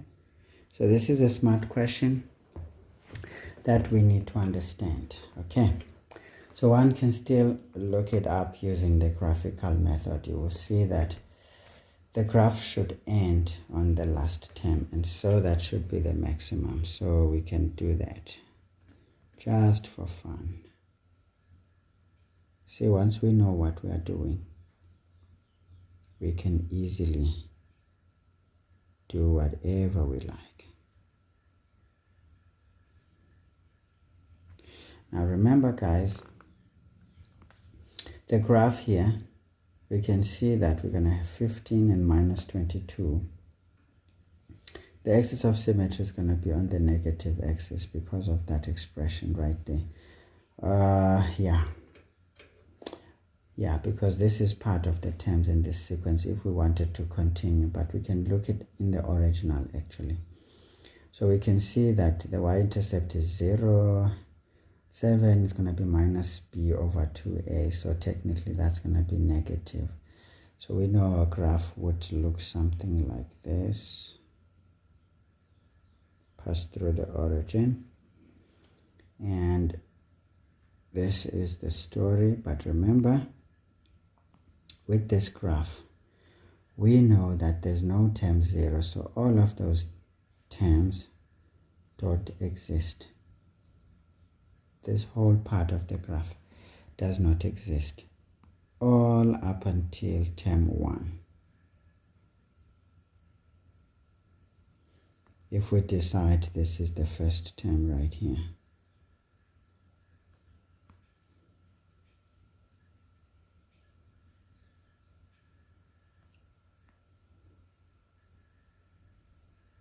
Okay, so if this is the first term, I don't know why I have y, we no longer have those. This is n, tn, and of course the last term here is the one that rules. Okay, so the last term is what rules here. Of course, guys, it's a bit slanted, but at this point in time I'm not interested in being fancy. We saw that this is 98, and we saw that that was term 7. We can then make the same conclusion.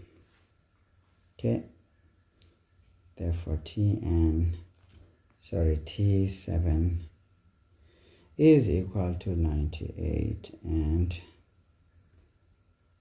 is the maximum term. All right, so that's it, guys. There's many ways of answering this question, but bearing in mind what is going on, and we can see here this would be the minimum value, that would be the maximum value. Why? Because this is a finite sequence. Of course, we forced it into that. Okay, guys, so please know these things and master them. There's no excuse for not knowing them. Okay. E, it says which term of the sequence is greater than 120? So Tn must be greater than 120. This implies that n squared plus 7n must be greater than 120. This implies n squared plus 7n minus 120 must be greater than 0. The whole procedure that we know, guys. n. And then, of course, we can check 120 equals 120 shift fact. What does that give us? So I'm getting 2 cubed times 3 times 5. Now, this is 8. This is 15. Let's see. 15 minus 8 gives us 7. So it works out. So this is 15. Oops. 8. Okay. So again, guys, what is this?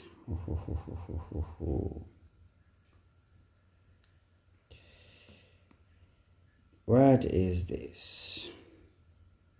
Now we can use the graphical method. Okay. So I'm just gonna make a small graph here.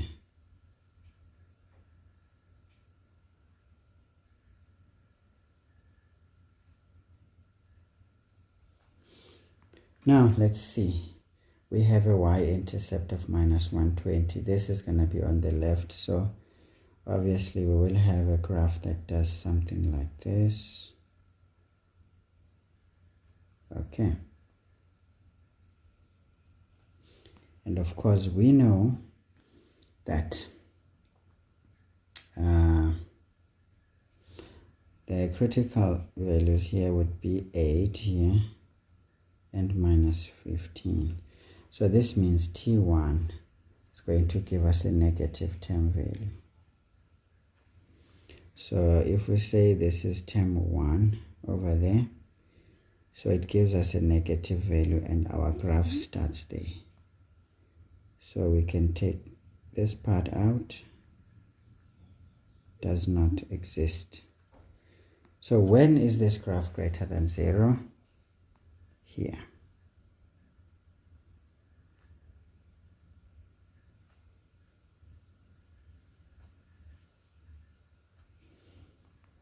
Okay. So this is the part, and if we just look at our solutions, 8 is not included. So we put a big circle there that is open, and we can go in that direction, or we can use that shading. So what do we write? We write, therefore, we know that n must be greater than 8. So therefore n must be equal to 9. Can you see? Because we know that n is an element of natural numbers, so any number greater than 8 is going to be 9. And that was the question. So we know that essentially T9 is greater than 120.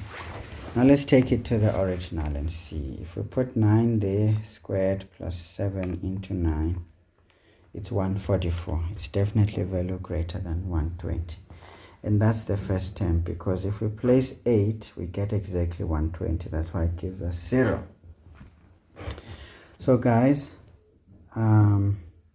this is very important to know that inequalities can be popped in sequences and series, and these are the higher grade questions.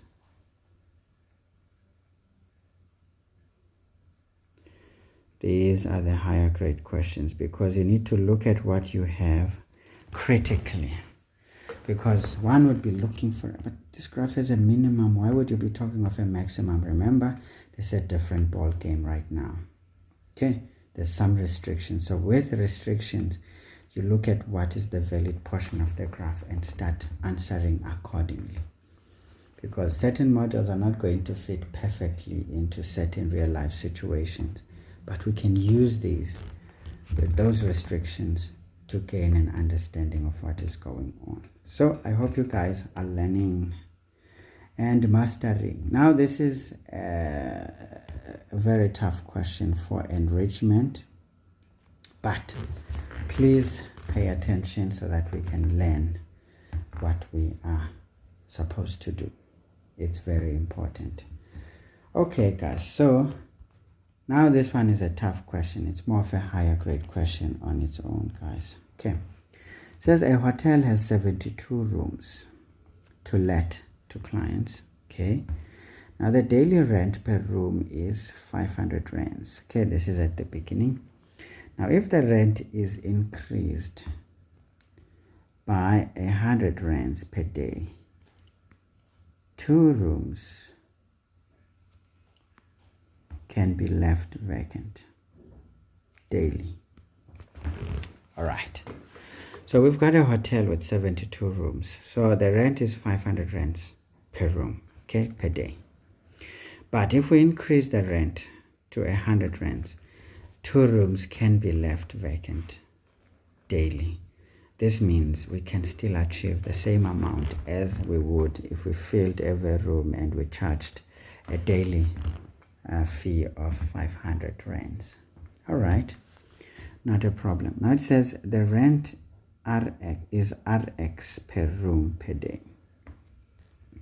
Now this is a different scenario now where X is greater than 500 rands, okay, or 500. Nice. It says now show that the daily income is given by this expression. But now what is the highest power here? The highest power is in the second order. So this means it's quadratic. So this is a quadratic pattern. This means this whole scenario follows a quadratic pattern. Now can you see knowledge of sequences and series comes and helps us here. Remember this question, I think it's a 2023, if not 2022, trial paper from Gauteng. Okay, it kicked a lot of people, this one, because they didn't know how to do it.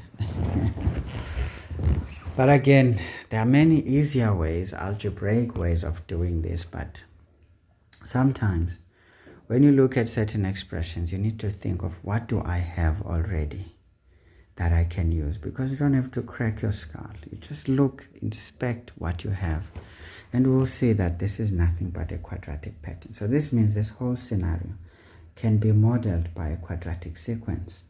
Okay, then we can try and see if we will get this answer. Now let's have a look here. So we have 1.3.3. okay, we can call this one A. So we were told that the income is going to be in this manner. When we have 72 rooms, we charged 500 rands, right? But now the sequence is as follows. If we sequentially increase our rent, we're saying 2 rooms can be left vacant, so that's going to be 72 minus 2.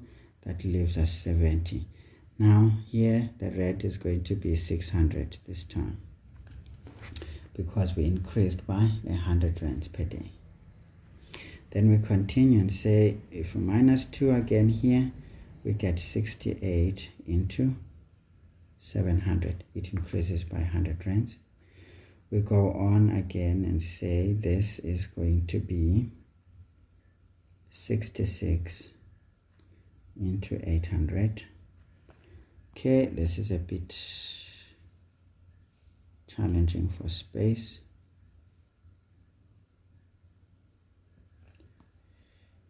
Okay, so again, if we sequentially go on, we can have 64 into 900. Okay, and then this thing can keep on going. It's not over. If we keep doing this, we keep getting what we are getting. But I'm feeling like I should just take this one down a bit, because it's starting to work on my nerves. So this can sequentially go. But now remember guys, we were told here that the rent is X when it is greater than 100. So this means our sequence actually starts here. This is our quadratic sequence. This was the beginning of it all. If that is the case, that's fine. But now this whole thing is based on a value greater than 500. So this is what forms our sequence. So again guys, know what to do, because this is not going to perfectly fit everything that we wrote down, but we can see this is a sequence. Okay, because we can keep it this way for the whole year. That is what we're going to get. We can keep it this way for the whole year. That's what we can get, or for many years, whatever. So hence this becomes a sequence. Now let's see if indeed we have a quadratic sequence here. Let's check the first differences here.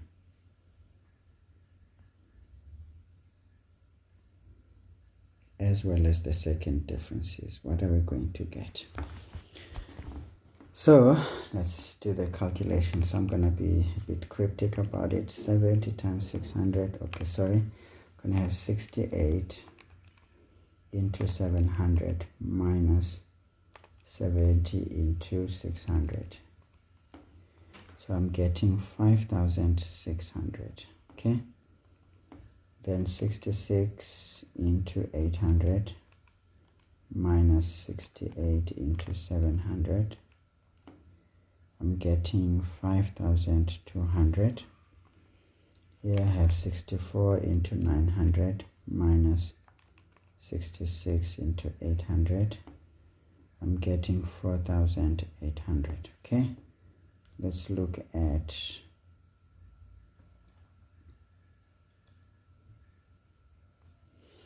what is the story. This one minus 5,200, we get minus 400. Say 5,200 minus 5,600, we indeed get minus 400. So this is indeed a quadratic sequence. So we were not lying to ourselves. Okay, so we know that this can be denoted by 2a, this can be denoted by 3a plus b, and the very first term can be denoted by a plus b plus c. Nice. So can you see this can help us to go on? So now let's find the general term of our quadratic sequence. We know that, well, 2a is equal to minus 400. Therefore, a is minus 200. This implies that 3 into minus 200 plus b is equal to 5,600. Therefore, b is, now we have 5,600 plus 600. So this gives us 6,200. Okay, this implies that now minus 200 plus 6,200 plus c is equal to 70 into 600. Okay, Therefore, C is equal to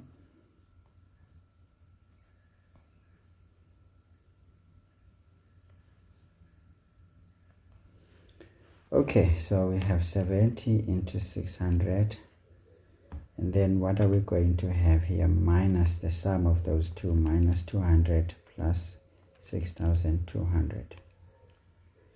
It gives us 36,000. Okay, good.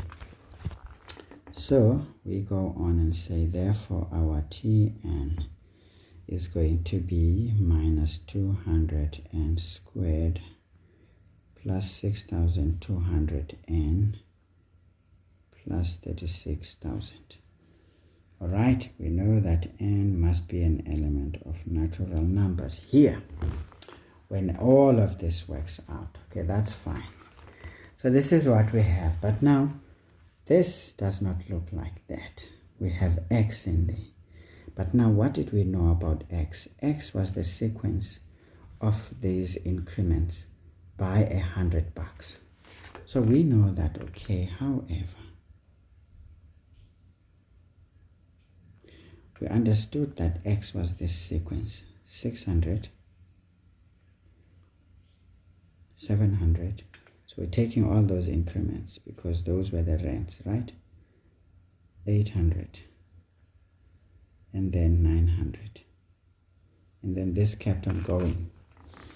But now we will appreciate that this has increased by only $100. So this forms an arithmetic sequence. Okay. So this can keep on going. So what's the general term x?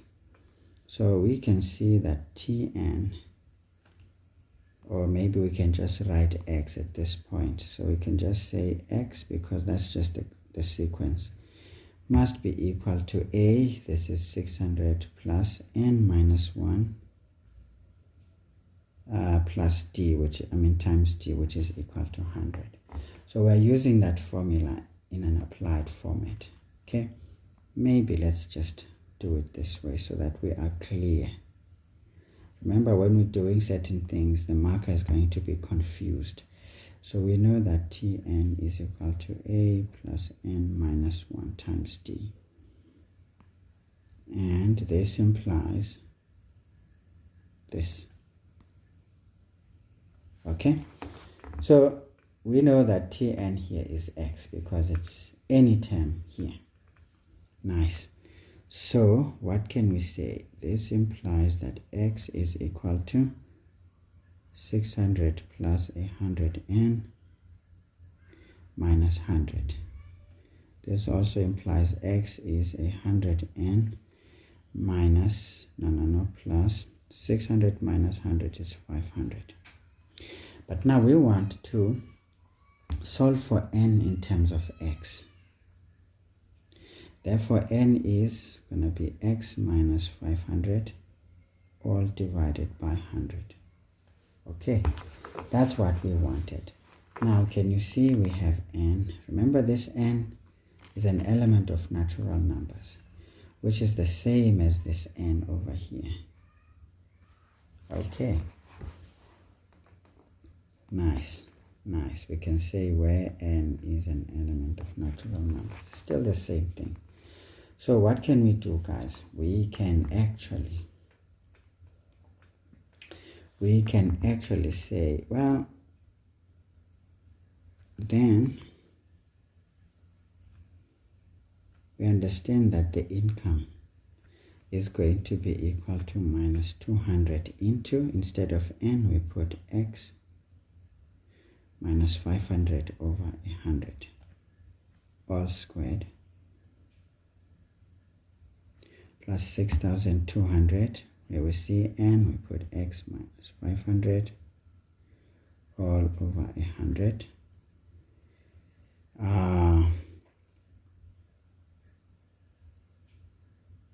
plus 36 squared there.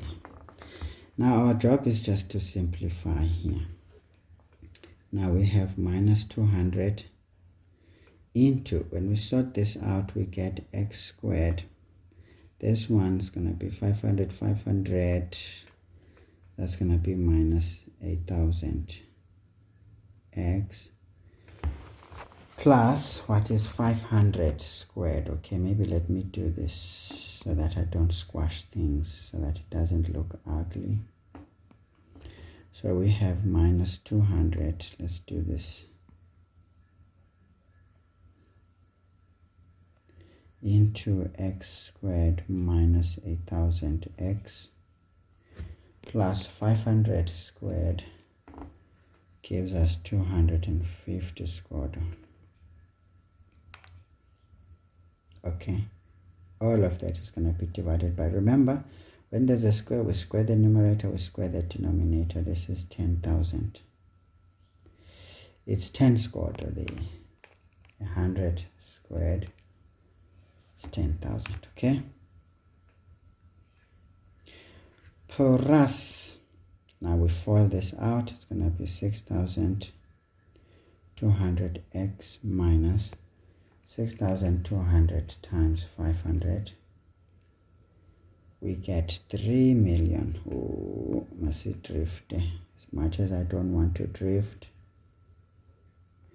this one is forcing me to drift. So this means I is equal to, now this one is it's 3,100,000. So this is 3.1 gorillas. We are equivalent. All of this is divided by 100 plus 36 squares. Okay, that's all right. Now let's simplify this whole shenanigan. So this means our I is going to be, we FOIL this out, so we get minus 200. Okay, you know what, let me simplify this further so that we don't run into big numbers. This can be divided by that. Let's see, 10,000 divided by 200, it's 50. So this is once, this is 50 times. Okay, now that's going to be better. Now the negative here is going to be minus x squared over 50, because every term in the numerator divides 50. Multiply, there it becomes a plus. Now 1,000 divided by 50, it's 20. X, negative times a positive is going to be negative. So we've got 250 squared divided by 50, we get 5,000. Okay. Plus, we sort this out, 6,200 divided by 100, it's 62. X minus 3.1 million divided by 100, it's 31 squared.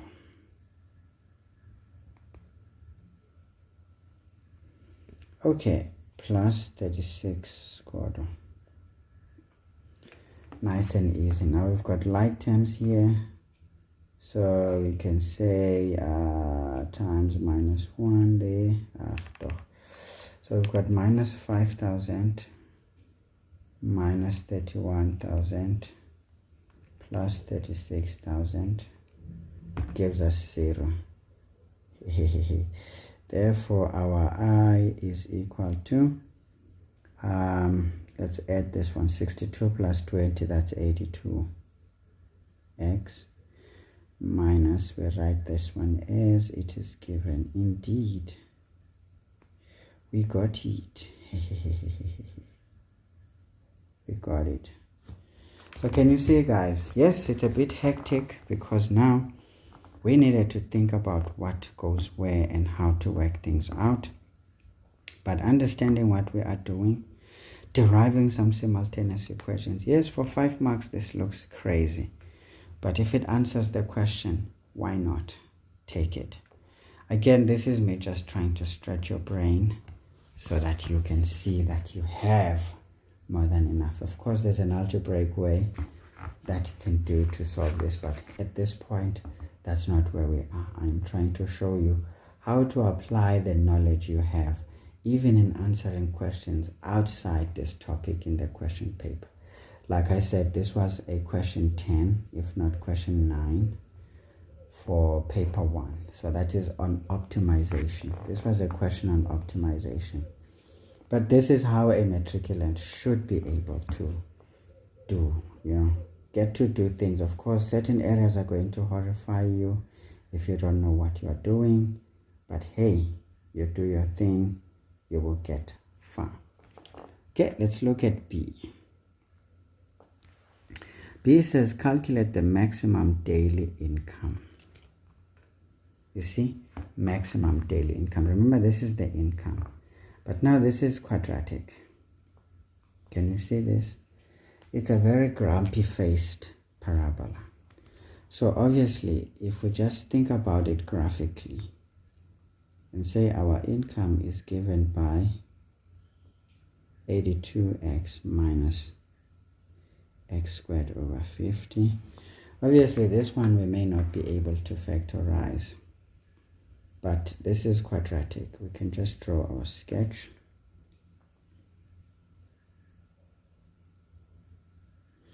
We can see that the y-intercept here, we can put I and x here. It's not a big deal. Now, this is the origin, that is x. Now, folks, this is a grumpy-faced parabola. So, again, B is positive, so it means our graph is going to turn. Let me see. Where is it going to turn? It's going to be on the right, yes. So be careful. Know how to do these things, guys. So our graph is going to be stuff like that, right? Maybe not so nice.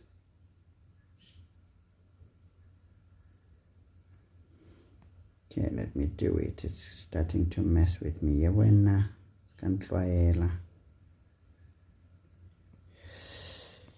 Okay, good. So we expect something like this, guys.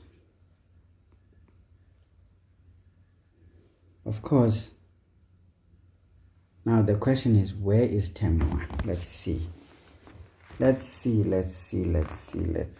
So x is a value greater than 500. So it starts at 600, so to speak. But now we want to know what would be the maximum daily income. That means we're solving for x here. Okay, so this is what the graph looks like. And the maximum obviously is going to be what that value is over there.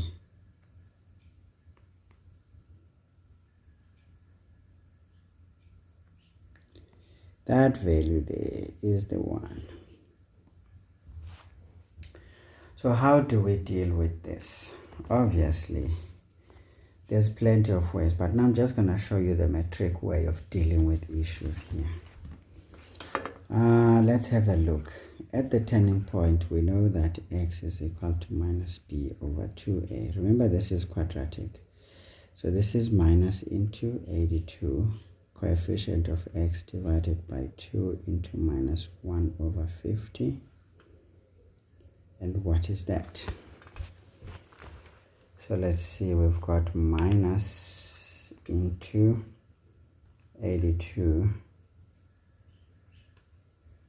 all divided by 2 into minus 1 over 50. So this is basically 2050. So we can say, therefore, the maximum daily income,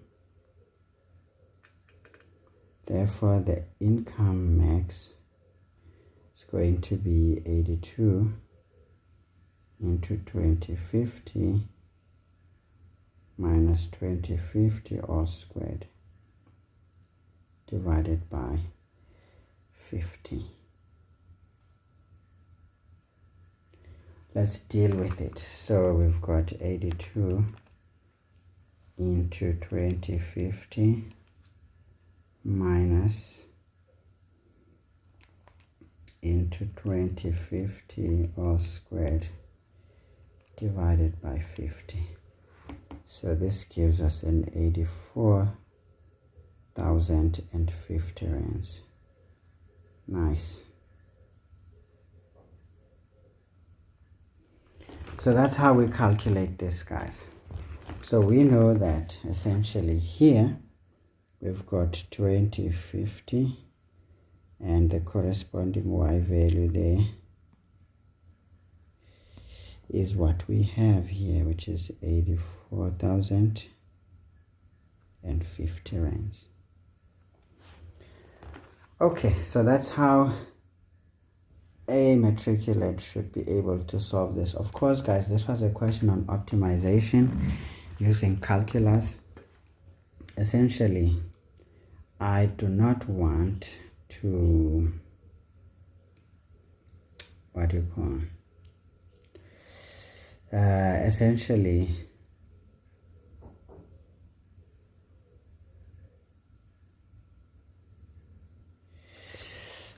so guys, I don't want to, you know, to complicate this by using, you know, I don't want to complicate this by using calculus, like, you know, differentiation and stuff like that. We leave it at this, okay? We leave it at this. All right, guys, so this is how we solve this problem, and I hope you guys have mastered the trade. You have mastered the trade. But I'm trying to think, guys. Something is not making me happy.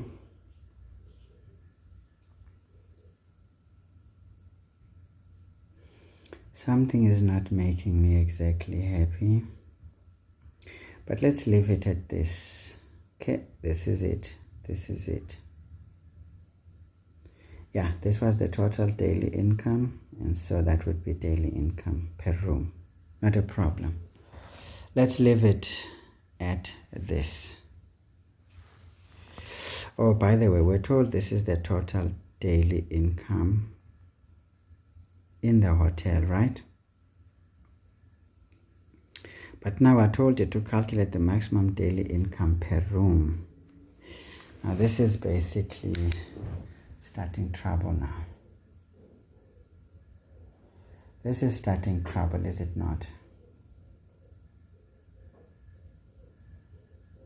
I don't know, but this question sounds strange now.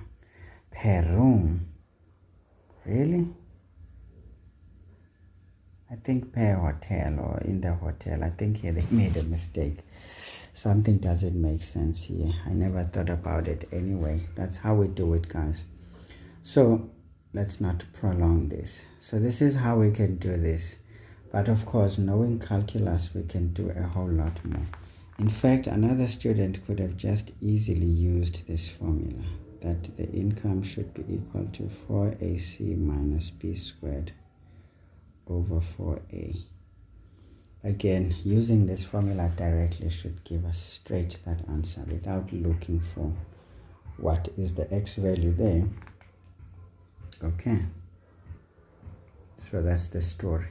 But when we say per room, I'm thinking this 2050 should be the one, you know, because X is the one. X is the one. Because this is for the hotel. Per room, it looks like that's what we are looking for, you know. We're solving for X. So sometimes the questions can be a nightmare. Yeah. So if we're saying per room, I think this is where this ends actually.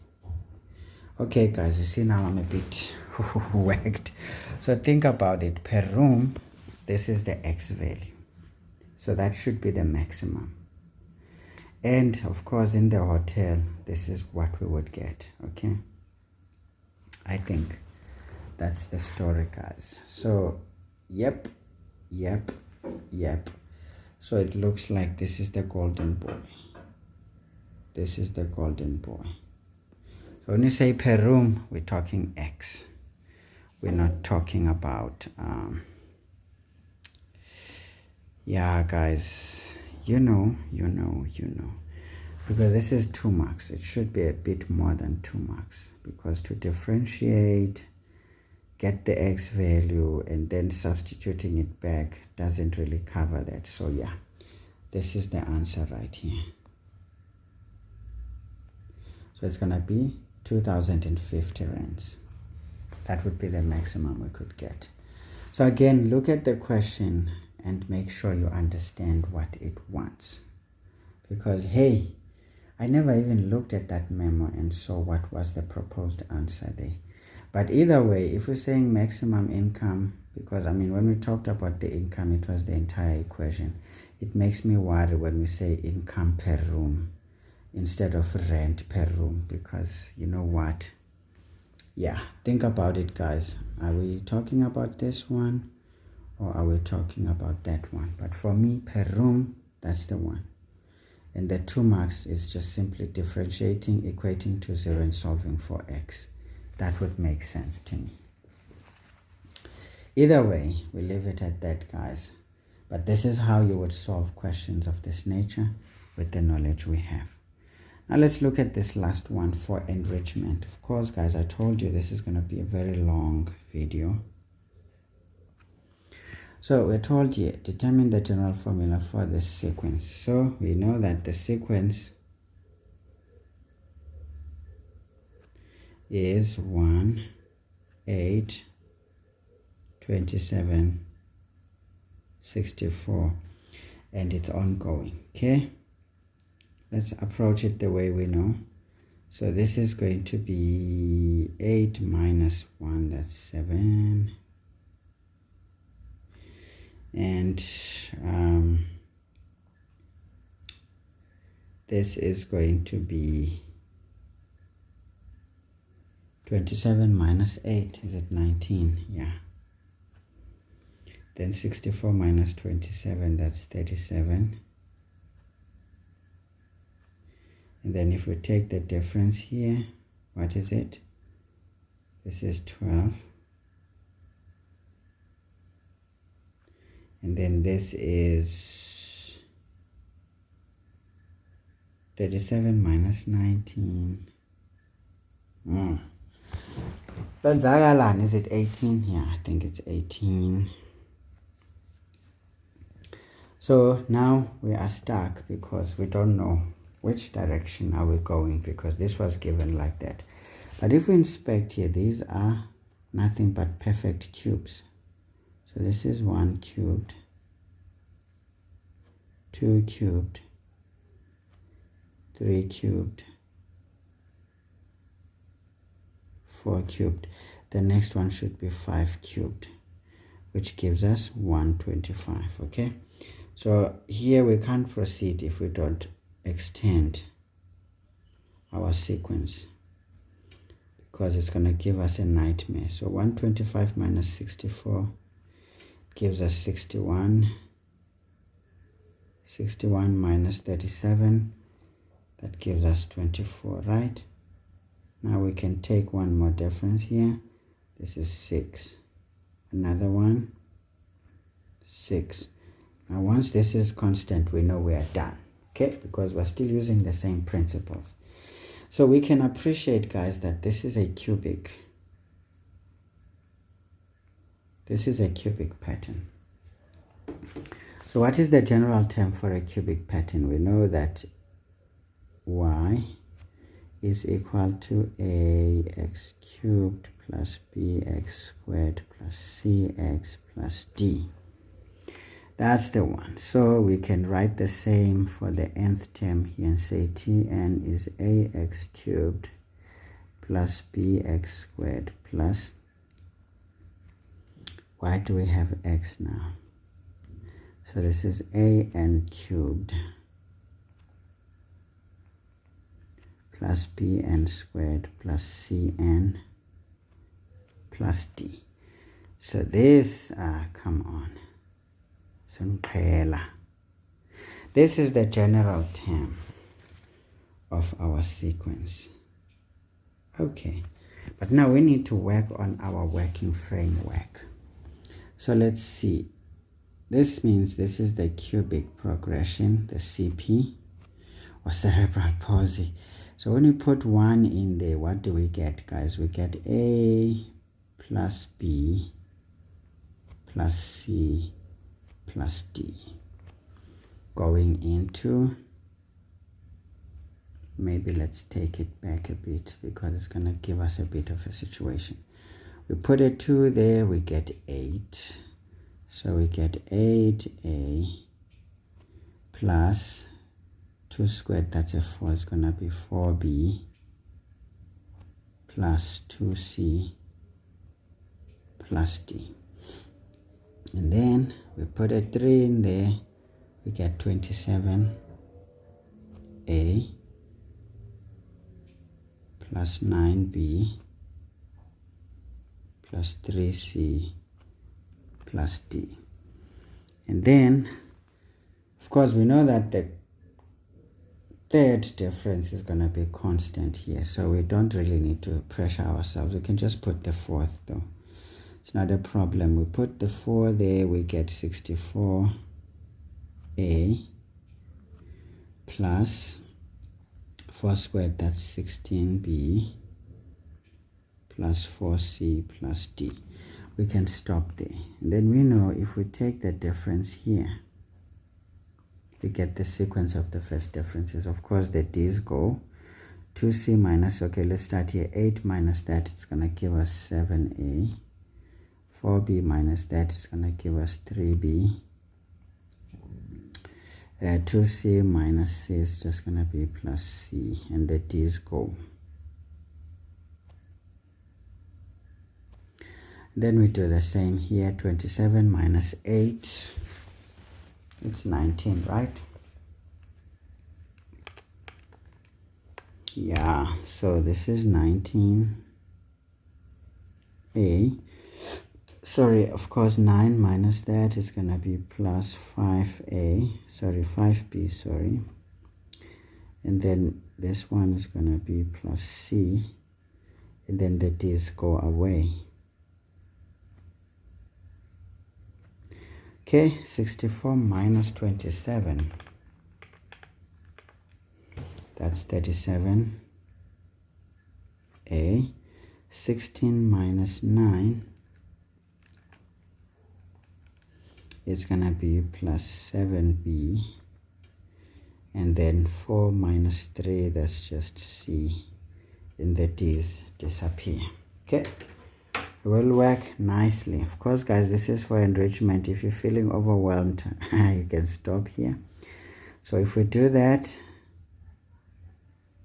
and we do that, what do we see? 19 minus 7, that's 12. 5 minus 3, that's 2B, right? And the C's go. Then here we've got 37 minus 19, that's 18, right? 7 minus 5, that's plus 2B, and the C's go. And then, of course, we know that the third difference should be constant. 18 minus 12, that's 6A. The B's go away. So, oh my God, that's why we divided by 6. It's because this term represents this constant second difference. Third difference. So we can apply the same concept right here as we have. So this is the story. So to work out the general term, now we have a structure. We can use that quadratic as we have used it. So we know that 6A is equal to 6. Therefore, A is 1. Okay? This implies now the next one is 12. Instead of A, we put 1 plus 2B is equal to 12, which is that. So therefore, we can see that B is equal to 0.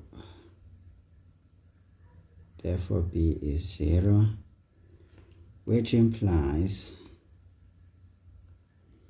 that we now go to that one. It's going to be 7. A is 1 plus 3b is 0 plus c is equal to that value there, 7. So we can clearly see that c is going to be nothing but 0 itself. Great. So this also implies, now we go to the very first one. A is 1, b is 0, c is 0, plus d is equal to the very first term there, it's 1. Again, we will appreciate that d is 0. So therefore, Tn is going to be an, so we don't write 1n, so we write n cubed. Since everything else is 0, we are done. Okay, guys. So if you get surprised, I don't know, this will never be done, but now that I'm doing it, you might find it. Okay, guys, so this means for any cubic sequence, this is what we need to do. This is the framework right here, and this is how we work it out using an analogy of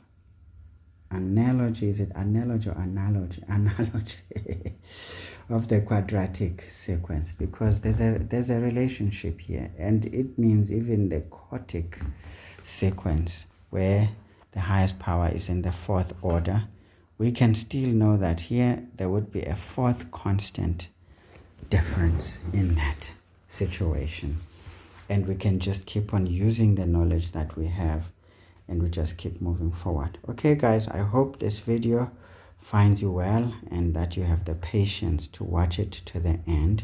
Of course, you can watch it in episodes. Okay, I'll try to, I don't know when, but I'll try to break it up into chapters in the description so that you can just shoot straight to what you want. But here's the most important thing, guys. When you watch the whole thing from the beginning until the end, you start to see the patterns, you start to see the reasoning behind every action we do, and you will even understand my intentions here in showing you guys this work, so that you build your endurance. Remember, watching a long video has benefits. You start to prevail. Even in a long, lengthy situation, you still maintain your concentration and you are able to perform your gymnastics effectively. Because remember, in the exam, you're going to write for 3 hours. That is now the main exams. How will you concentrate if you're used to concentrating for only 20 minutes for a lesson? It doesn't work that way.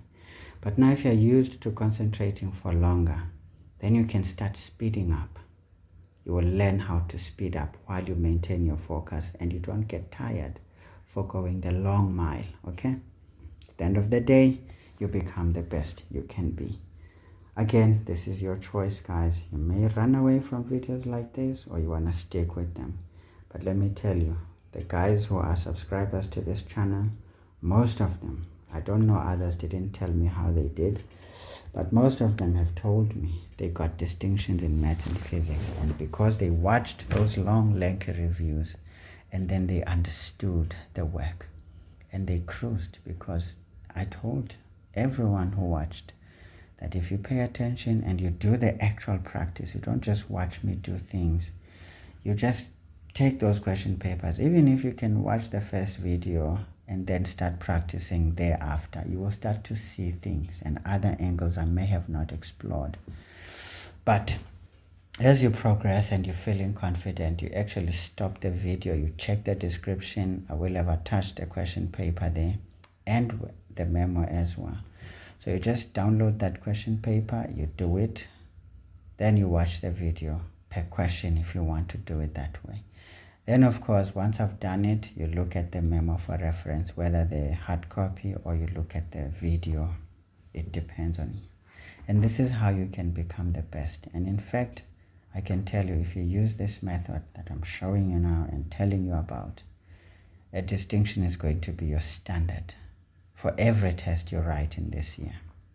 Maybe out of some difficulties or some challenges that are unforeseen, you may find yourself falling a little less than a distinction. But I can tell you, if you do the work as I have shown you and you stay consistent, a distinction is going to be a standard thing for you. And if you can maintain this until you finish your trials, you might just push that distinction to, an A+, that is 90 and more. And that means more opportunities for you.